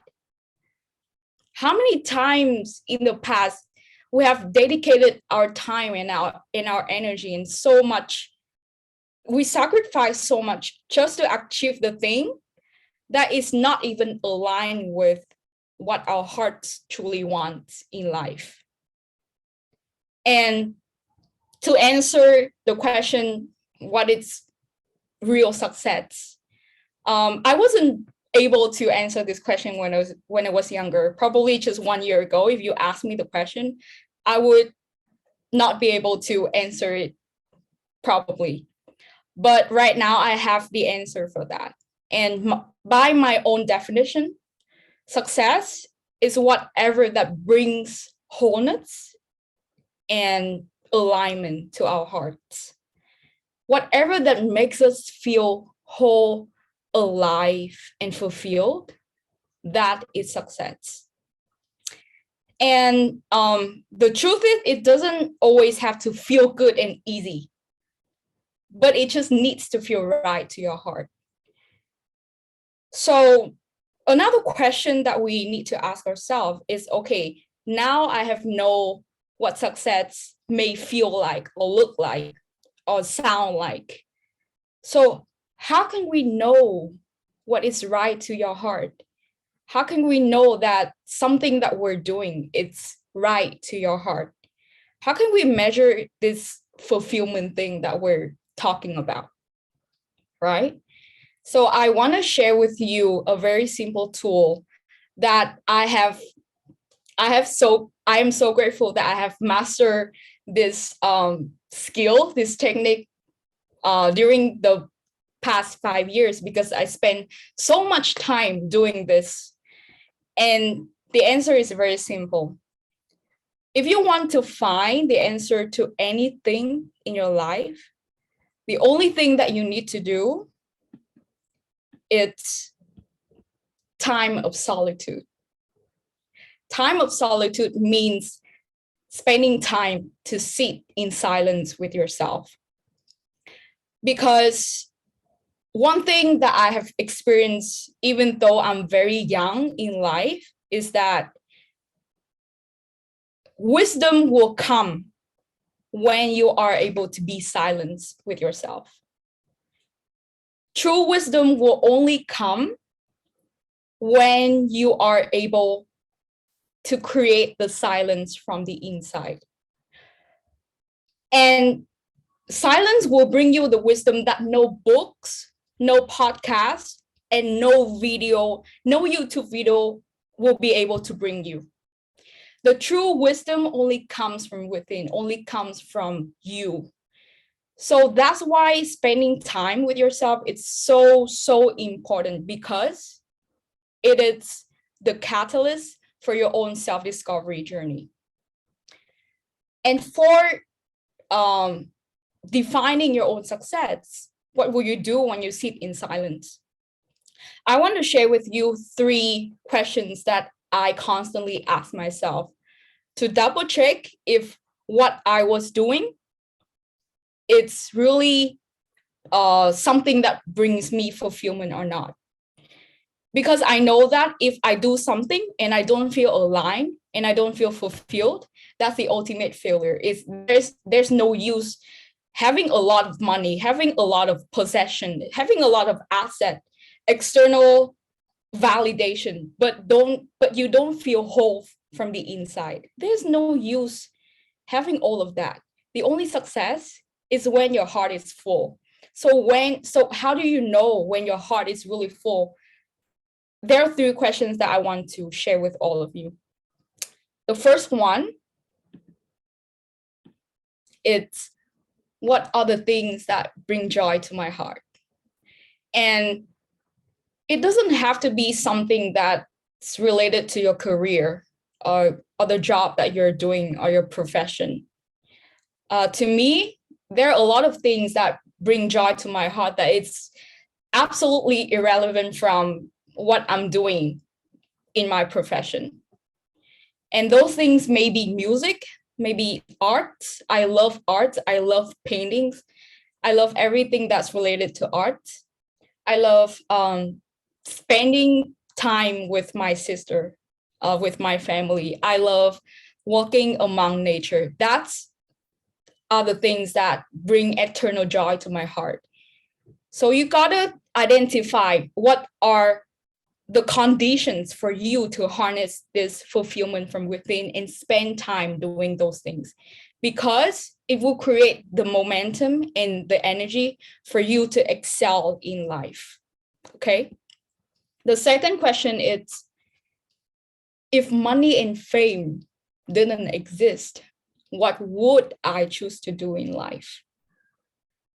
So I think we can all be conscious that we are so attached to the external measurements like money and fame. And we consider it as the sole measurement for our success.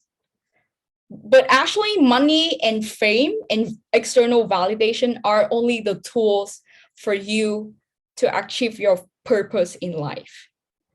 So one of the things, the question to ask yourself to find out your true fulfillment, to find out your true purpose in life, it's money. If money and fame didn't exist, what would I choose to do in my life? Because a lot of us, we're just doing something for the sake of earning the external measurements. And it doesn't really bring fulfillment to our hearts. And we just keep wondering, why are we suffering so much? Because we're not doing something that aligns with whatever comes from within. And the third question is, what are the things that make me feel energetic, at peace, and fulfilled while doing? So it's quite similar to the first question, but ask yourself, what are the activities What are the things that makes me feel energetic, at peace, fulfilled while doing? And it doesn't have to be related to your career, to your profession. It can be anything. So coming back to my story, I want to share about what success looked like to me in 2022.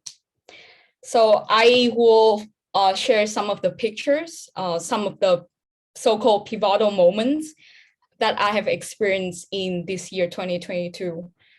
The first success to me is I was able to go on a road trip at the beginning of 2022 and met the people that I've never met before. And this trip has opened my eyes because I was able to travel to one of the most remote area in my country, in Vietnam. And I was able to see the people, the lives of the people there. They're so much more disadvantaged than myself, but they were able to live happily. They don't have access to clean water. They don't have access to light or electricity, but they were able to enjoy their lives so much. And it just changed my perspective about life completely.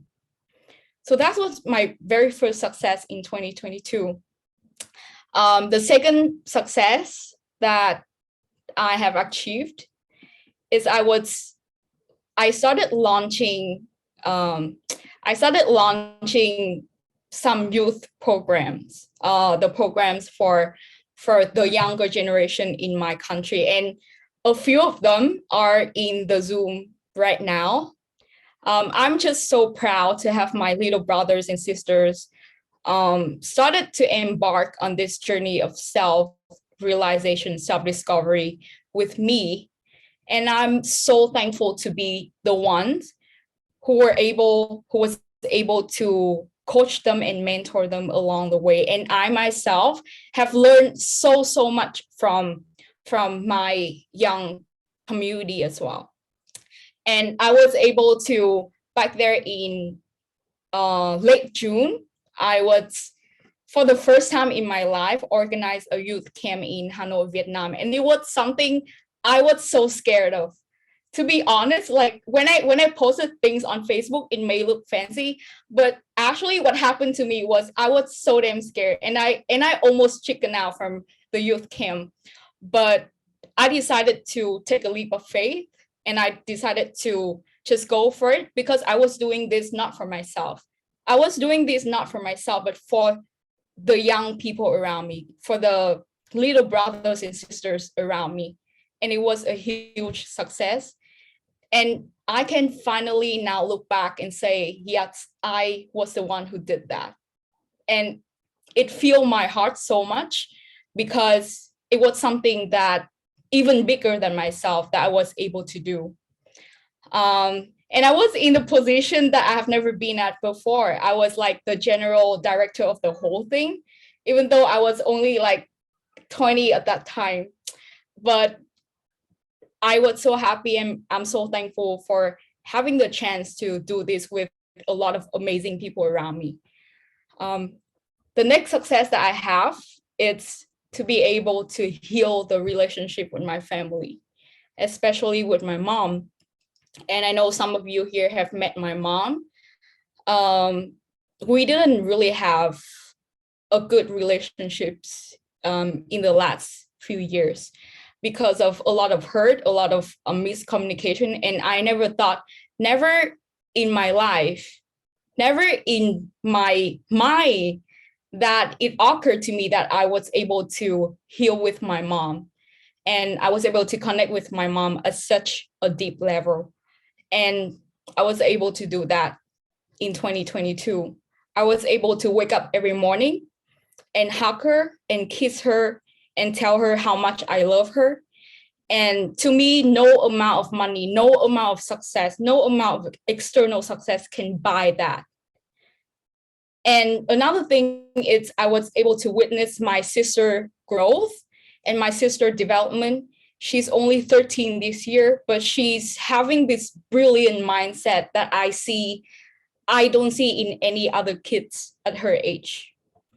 And you know, people always say we're cut from the same cloth, like sister, like big sister, like younger sister. It's so true in my family, and I'm just so grateful that I get to witness my sister growth, and I'm able to spend time with her along the way, along the journey of her growing up.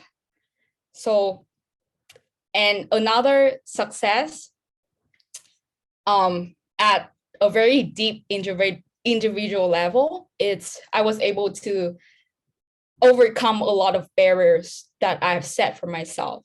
I have able to break a lot of limiting beliefs that I set for myself. I completed a 10K, 10-kilometer race back there a few months ago for the first time ever. I was able to spend a lot more time with myself to understand who I am and to embrace both my perfections and my imperfections. I was able to sit down and connect with nature, and I was able to embrace my soft feminine side as I grow up. And especially in this year 2022, I have done a lot of forgiveness, a lot of forgiving towards myself for not being perfect, because I'm a person who has very high expectation for my own self. But during this year, I was truly able to embrace my true self. And being able to witness your own growth is just amazing, because I have transformed so much from a teenager to a young adult, and to know that I am doing the best that I can with all the resources that I have, with my pure intention, is just amazing. And really be soft to yourself, be gentle to yourself, be loving to yourself, because you are your own soulmate in life. You are the first person that will always be there for you for the rest of your life. And I was able to be my own best friend. And it was just no amount of money, no amount of external success can buy that as well. So I want to conclude my sharing with a message: redefining success by shifting your focus in life. Okay. Instead of focusing on gaining the material assets or material possession, shift your focus to enrich the values that you are creating for yourself and for others, and enrich the experience that you have in life, because life is short, and you have to utilize your time here to make your life as rich as possible, rich in experience, not rich in just money. Okay. And to always stay grounded on your journey, shift your focus. Instead of focusing on the external measurements, like how many likes do I get on Facebook, how famous I am in school, how much grades do I have in these assignments, or how much money do I make. Shift your focus on your own internal growth. And if you pay close attention to your own growth, you will notice that you have always been growing. Yourself right now, it's so much more advanced and developed and at peace compared to yourself just 1 year ago. And if you pay attention to your growth, you will notice that you have always been winning in life. You have always been successful in life internally. And that's something that will perpetuate, and that's something that will continue to happen for the rest of your life. You don't need to wait for some moment in the future to feel successful. You are succeeding right now, right at the moment. So that's shifting your focus, and you will find your success right here and right now.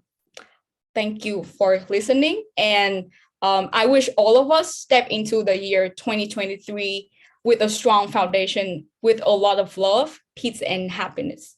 Thank you.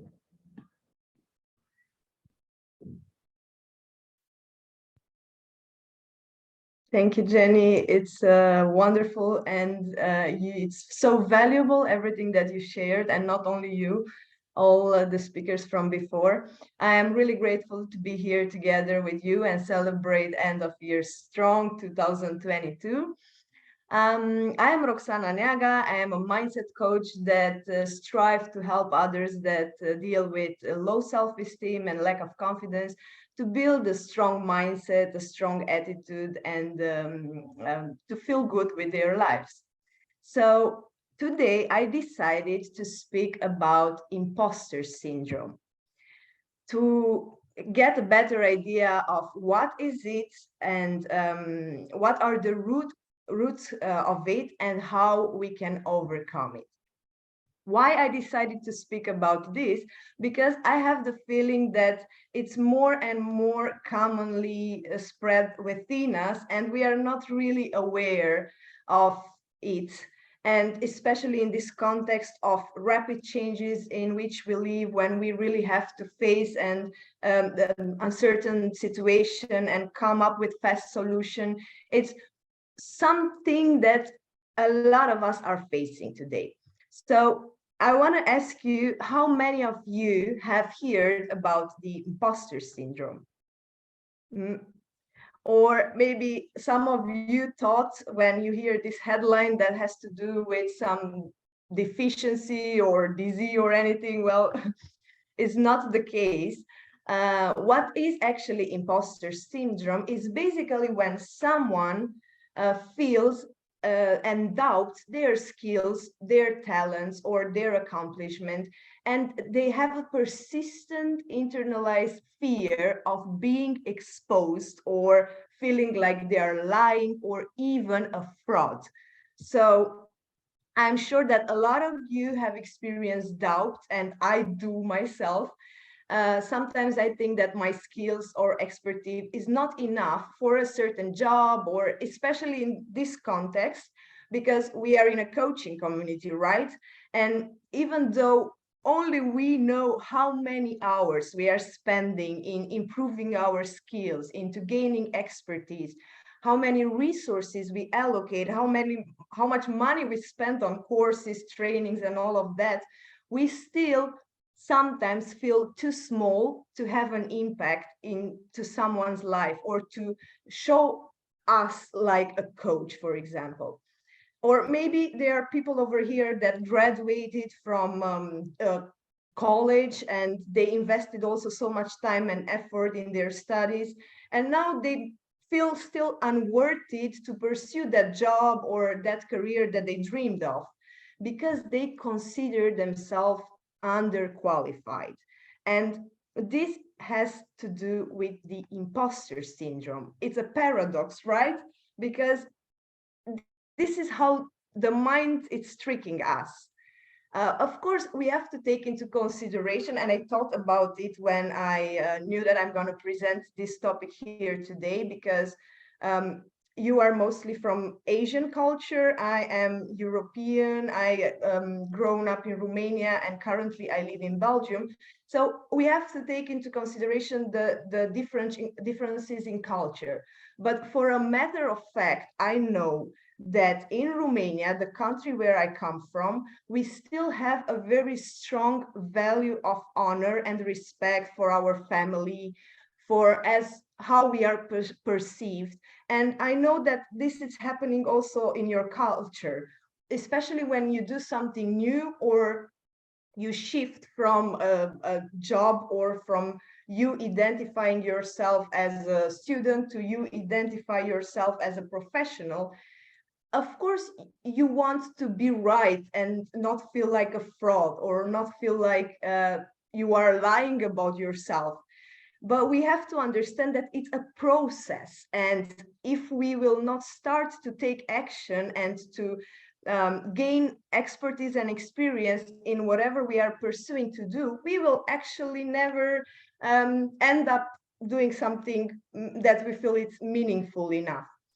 So the truth is that we each doubt ourselves privately, but believe we are not alone in thinking that way, because no one else's voices their doubts. No one speaks about their doubts. So then you feel, oh, it's only me, I only have this. And the truth is that over 70% of the adults tend to experience the imposter syndrome at least once in their lifetimes. And actually, it's very commonly spread among high achievers. So people that do things. If you just sit home within the four walls and you just let the life passing by, probably you will not feel any imposter syndrome. But if you have goals, if you aim to overcome your condition, to become a better version of yourself, or to really have an impact into this world, to use your voice and the gift that you received, then at some point probably you will feel like I'm a imposter, because it's not who I'm really defining myself 100% at this moment, which is not true. It's what you have to do in order to grow. And what comforts me is that even the great Albert Einstein described himself as an involuntary swindler. Uh, he described his work like he didn't deserve as much attention as he received. So, you know, if you are not becoming aware of this impostor little voice, you might end up keeping for yourself ideas that could change the whole world for better, or you might miss an opportunity, a big opportunity of getting a leadership position, for example, where you can really have an impact with your skills and who you are, and spread from your energy with others. Or maybe you can even miss getting successful or having a great career because you might not dare to start, even if you let this phenomena persist. So we are kind of fighting a battle with our inner voice, yes, but we just have to become aware of our own belief. We have to observe our self-thoughts and to realize that a lot of time it's sabotaging us. And the only thing that we are doing by listening to this inner voice, it's really not following our passion or not fulfilling our potential. So every time when you become aware of this little inner voice that is telling you, I'm unworthy, I do not deserve to be here, I am underqualified, or maybe they will gonna find out that I'm not good enough and they're just gonna kick me out or anything, just calm down and realize that this is your self-sabotaging thoughts. Become aware of it and remember all the hard work that you are putting into becoming that version of yourself. Remember the struggles that you are having daily and you may be forgotten about. And if someone invested you with a position or gave you credit for anything that you did, it's probably because they are seeing in you something that you are not seeing in yourself yet. And take those credits, keep going, and also remember your successes. So if you are not starting now to do something because you keep telling yourself you are underqualified, how you will be like in 1 or 3 years? Something is gonna change?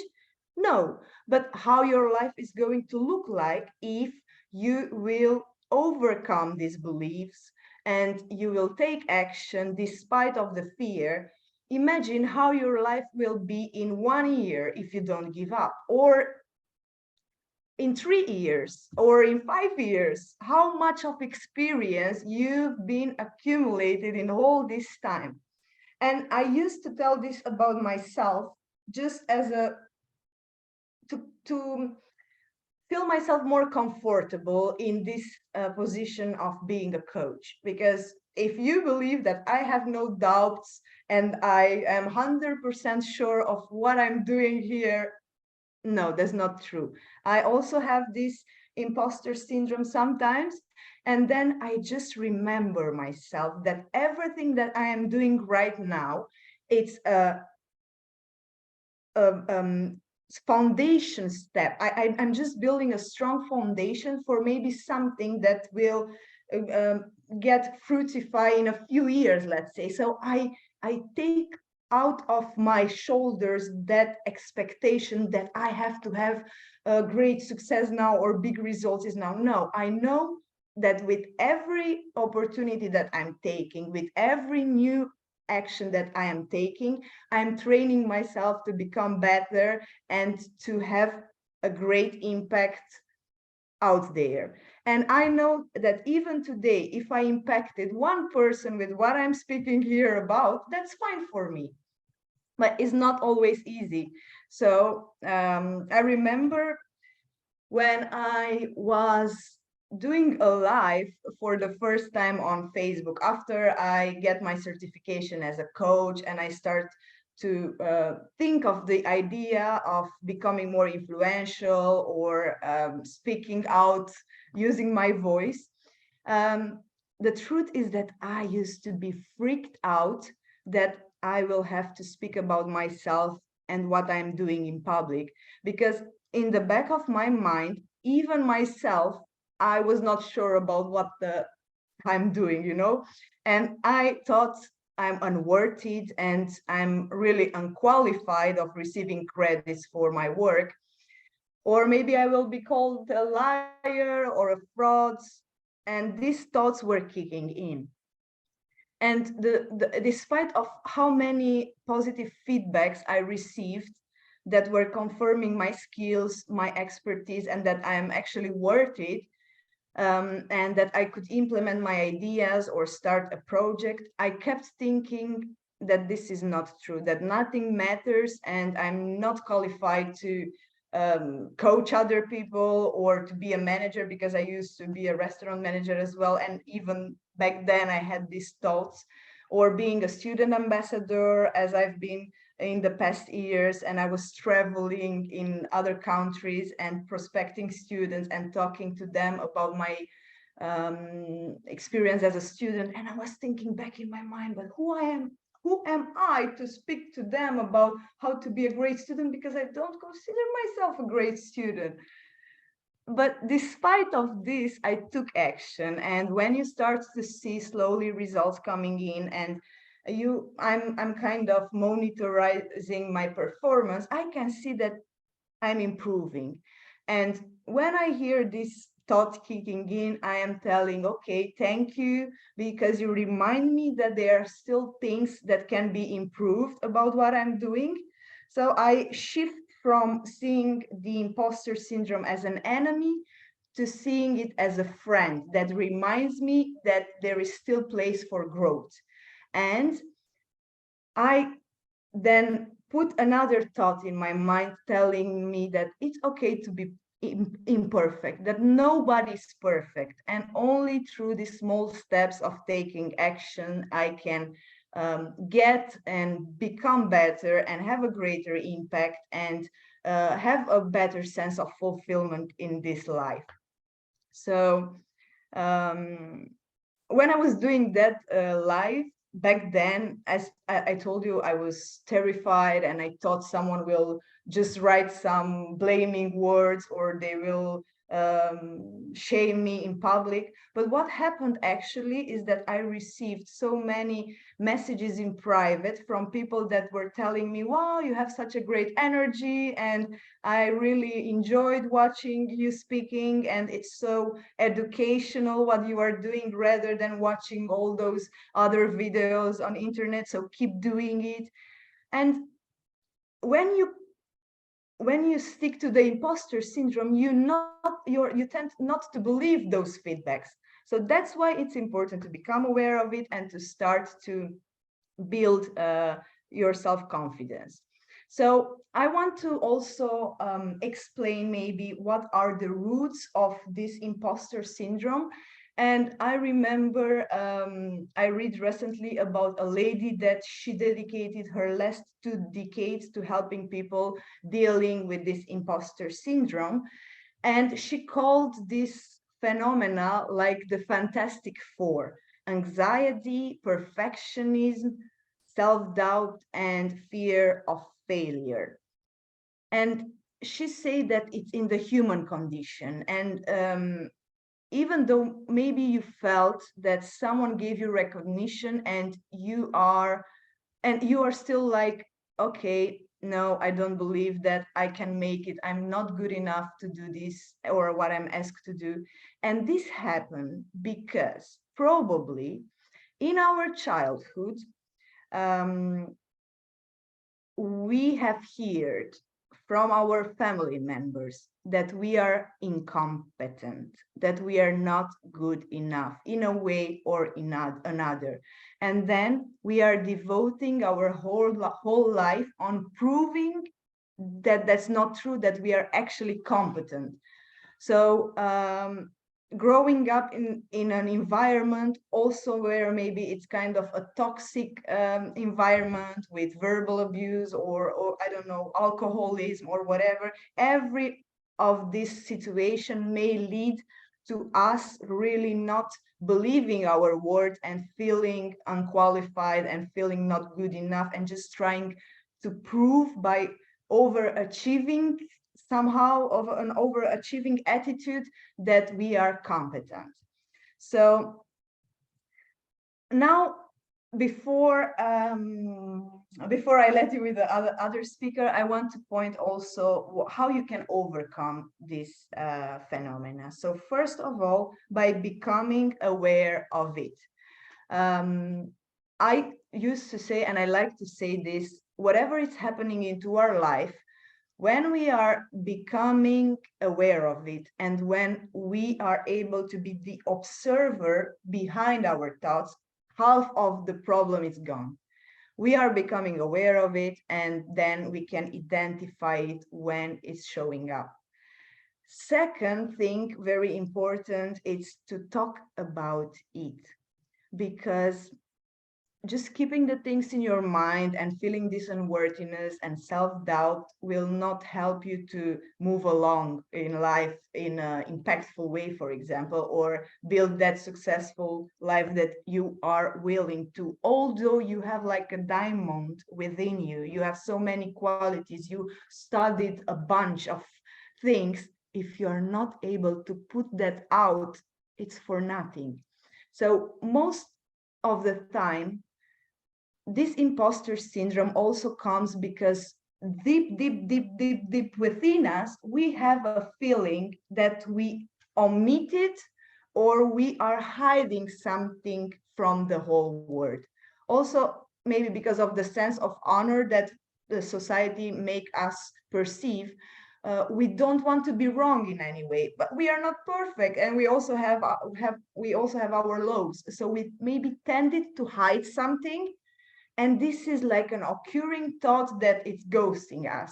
So whenever you have the opportunity in a safe environment, maybe in a coaching session or when you are talking with your mentor, share about your insecurities. Share maybe that little secret that it's feeling you like an imposter. And my mentor also did this exercise with us, and he say like, I urge you to post here in our group, one group that we are having, the deepest fear of you that you are thinking someone will find out, the most disturbing thing that happened into your life and that you are afraid to share. Share it here because it's a safe space of expression, and you will feel that it's the heaviness of it will fade away. So I was sharing about my childhood. I also had a lot of struggles in my childhood and back there in Romania with my family, a lot of toxic environment, verbal abuse, and my father was an alcoholic and all that. I talked about it, and then I felt like, okay, it's better. Like, I'm not pretending I'm perfect or I'm who knows from which successful family. I just pretend that I know that it's up to me to overcome my condition and become a better version of myself. So I have to take accountability and to speak out.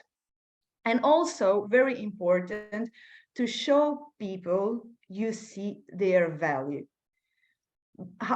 As you receive feedbacks from other people, and for example, I'm telling you here that you are brilliant, that whatever you share today in your presentations or wherever you were doing in the last period, it's good. And it's important to try things and to do things, no matter if they are very well or they are average or anything. It's important that you are doing it. So when you hear that, you start to become a bit maybe more confident to try it again.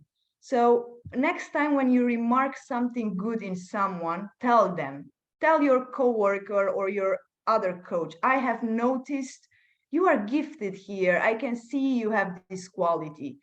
And you will see how their appearance or attitude can change as well. And last but not least, learn to record your successes. Have a notebook and every day write at least 3 accomplishments of the day. Train yourself to see the good things that you are doing. Because, for example, you are here, you are speaking in front of people, and whatever you choose to do in this life is you do it because you earned it. Maybe you are not seeing it now, but others are seeing it for you. Others are valuing what are you doing, and it's important to someone. So learn to feel that it's important also for yourself. You have talent, you are capable, and you belong. You are enough. And this is my message for all of you here today. Thank you for listening to me, and dare to be vulnerable, imperfect, and overcome this small imposter in our mind and do great things. Thank you. Thank you, Roxanne. Absolutely stunning sharing with that speech about imposter syndrome. I'm sure we all resonate with that. And it's the final part of this beautiful event with all you lovely, lovely people.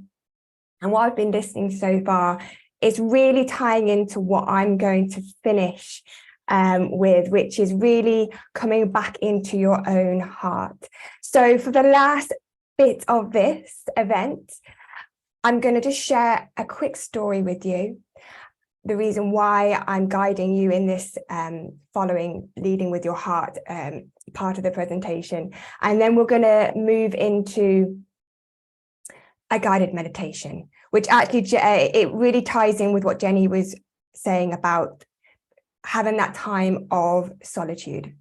So I'm going to guide you through that time of solitude so that you can tap into something deeper within yourself. All right, so I'm really looking forward to this. So my little story I'm going to share with you. A few years ago, I was on a plane to Greece and I was listening to a podcast, and I heard this word, one little word called intuition. When I heard that word, intuition, for some reason, my whole body lit up like fireworks. My heart started to race. And that was the beginning of something very magical. I just knew that I needed to learn more about this intuition. What is this thing? Up to that point, I was very much in the mind. I was doing a lot of logical thinking, planning ahead, controlling. Also, a lot of healing was coming from the mind. I was intellectualizing my healing, which is part of the process. You know, what empowering meaning can you create from your past trauma? But there was something missing. There was something not quite aligned. There was a missing piece of the puzzle. And I needed to drop down from the mind into my heart, into that intuitive wisdom. It's been proven that the heart has over 40,000 cranial nerves. So cranial means brain, the mind. So they're saying that the heart has brain cells It can think independently. It can remember independently. It can feel independently. In fact, the heart sends more signals to the brain than the brain to the heart. So there's two places we work from. We work from the mind. The mind is an incredible tool. We need to use it. We also need to work and lead from the heart, which can be a little bit more trickier, a little bit more vulnerable, and it involves less logic and more surrender. So over the past few years, from that moment, I have been delving deeper. I have been building up that skill set to delve deeper in my own intuition. And over the past year, I've really surrendered over this idea of planning less, but surrendering more. And to actually feel from my heart center the wisdom of my own heart and leading from that place. And it's a vulnerable place. But fortunately, over the past year, my life has been unfolding very beautifully. I've been manifesting things beyond my wildest dreams. And I know that there's more to come. And I'm using this intuition, this inner compass more and more. And that's what I'm guiding you to do. This is my challenge for you. In 2023, in a few weeks' time, how crazy is that? I challenge you to not only lead from the mind, that's important, but also lead from your heart, because that is where your brilliance lies. That is where you tap in to your own path and to your own skills and purpose. And the more you do that, the more congruent you're going to feel, the more at peace you're going to feel, and the more you will manifest miracles. So with that in mind, let's get going. You might be wondering, how do I do that from the logical mind? One way of doing that is actually putting the mind to one side and dropping down into your heart in a time of solitude, just like Jenny was saying. So today I'm going to guide you through a guided meditation. But before we do that, we're going to relax the physical body, because in order for the mind to become still and the body and the heart to become more still, it's important for the nervous system to relax. All right. So before we do that, we're going to do some exercises called progressive muscle relaxation, PMR, really just clenching your whole body nice and tight and then release. And this is going to do a pattern interrupt, meaning it will just bring your nervous system from survival into relaxation and harmony. Okay, so get yourself in a nice, comfortable space so you've got some space around you. First of all, I want you to clench your hands really, really tightly. Go, go, go. Build up that energy. Build up that energy. 3, 2, 1, and just relax, relax, relax. Working into the arms now. So clenching up into the biceps, into the shoulders. Clench, clench, clench. Build that energy, and relax back down. Give it a bit of a shake off. From here into your shoulders, bringing your shoulders forward and up. Clench, clench, clench into the front chest. Go, go, go, go, go. And relax back down. From here, we're going to squeeze into the upper back. So drawing the shoulders back, squeeze, squeeze, squeeze, clench that energy and relax back down. From here, we're going to go into the torso, into your belly. So from here, I'd like you to clench your belly, your torso, in, squeeze, even squeeze it up, up, up from the bottom of your torso. Squeeze as much as you can, build that energy within the body, and then just relax back down. From here, we're going to go into your buttocks. So your two buttocks, really clench, clench, clench, nice and tight, build and relax down. From here, we're going to go into your legs. So both of your legs, clench your thighs, clench your calf muscles, squeeze, squeeze, squeeze as much as you can, and relax back down. From here into the feet, you're going to scrunch your toes up nice and tight, squeeze, squeeze, squeeze into your soles of the feet, and relax back down. Good. From here, you might give it a bit of a shake off. From here, we're going to go into your face. This is going to be really funny. So all of us are going to squeeze our face really tightly. 3, 2, 1, go! Squeeze, squeeze. Like you've just tasted sour lemon. And relax, relax, relax. Good. One more time, we're going to squeeze and tense the whole body. Gather up that energy. 3, 2, 1, squeeze as much as you can. Tense, tense, tense. Even into the shoulders, the neck. And then just surrender, surrender, surrender down. Get yourself nice and comfortable. Sit yourself into your seat. Ground your feet and cross your legs. And close out the eyes. Danny, can you start playing the music for me, please?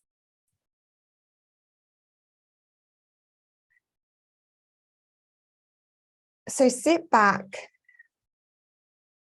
relax, and surrender your whole body into the earth.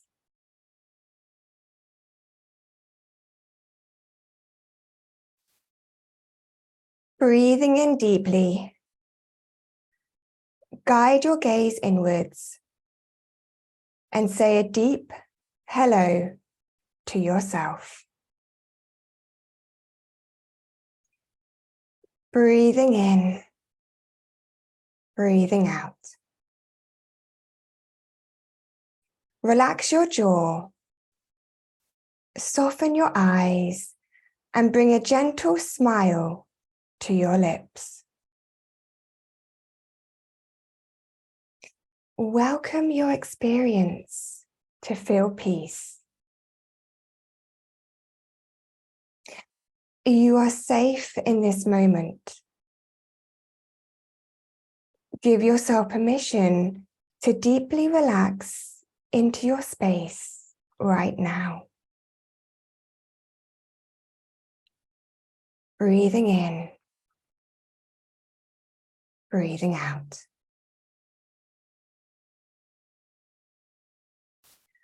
Relax your shoulders down and place your hands onto the center of your chest.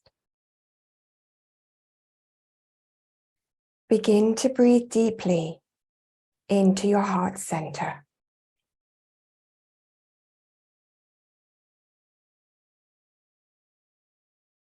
I welcome guidance. I am open to receive. I am willing to see and feel the truth. I am relaxed in this moment. Breathing in, breathing out. Begin to send kindness to any fear and uncertainty you may hold. And breathe into that fear with kindness. Release and let go. You are safe and always loved.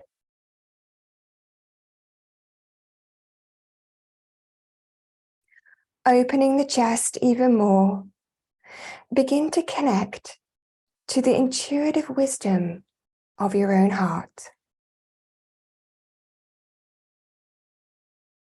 Give yourself permission to connect with your internal light.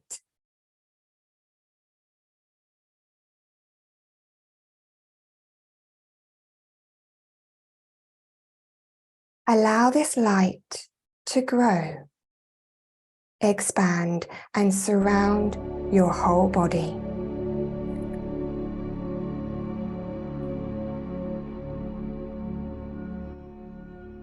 Breathing in, breathing out.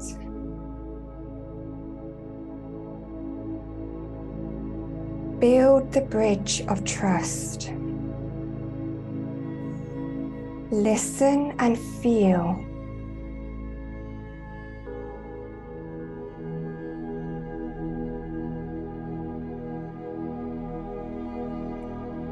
Keeping the mind still, listen to the message your intuitive heart has for you today.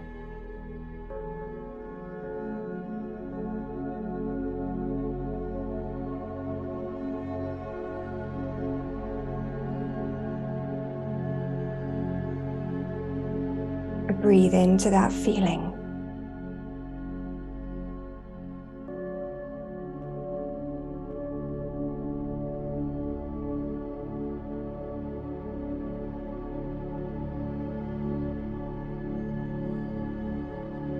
I give myself permission to listen to my own inner wisdom.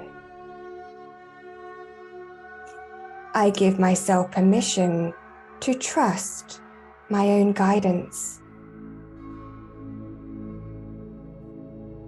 I give myself permission to speak and live my truth.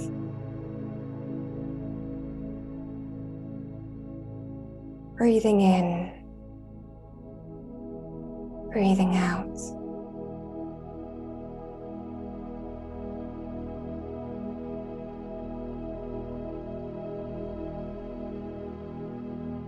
Choosing love over fear.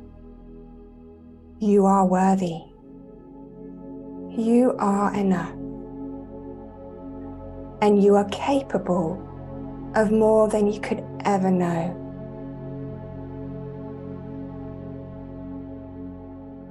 Dissolve the fear and allow yourself to shine.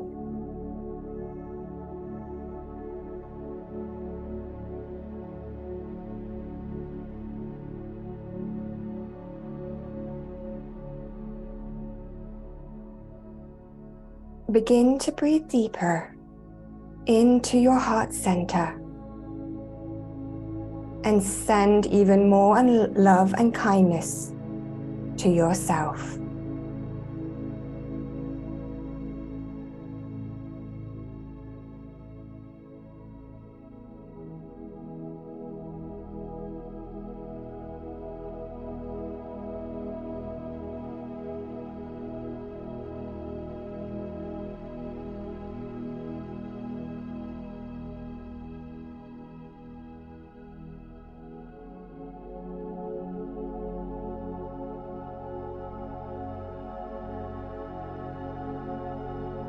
With a gentle smile on your lips, start to send this love and light to the world around you.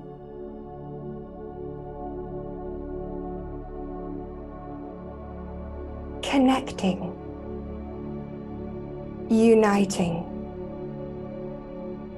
unifying as one.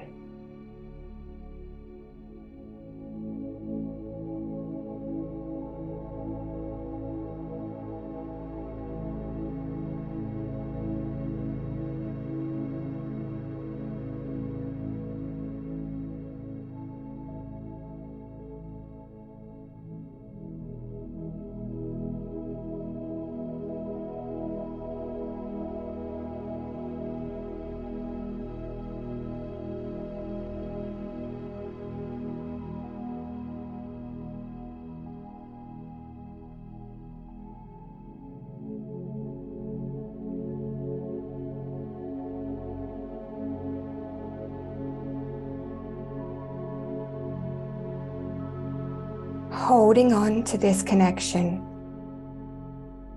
rest your hands back into your lap, keeping the eyes closed. Start to gently rub your hands onto your thighs and tap your heels into the floor. Begin to ground yourself back into Mother Earth. Placing your hands over your eyes, gently open the eyes into the palms of your hand. And when you're ready, resting the palms back down and coming back into the room. With a big smile, take a deep breath and raise the arms above your head and take a full body stretch up high. Take a deep breath in and out. Give it a bit of a shake off. Place the hands onto heart center one more time. And just remember each day to stay connected to your inner wisdom, that intuitive heart. And remember to lead with the light of your own heart.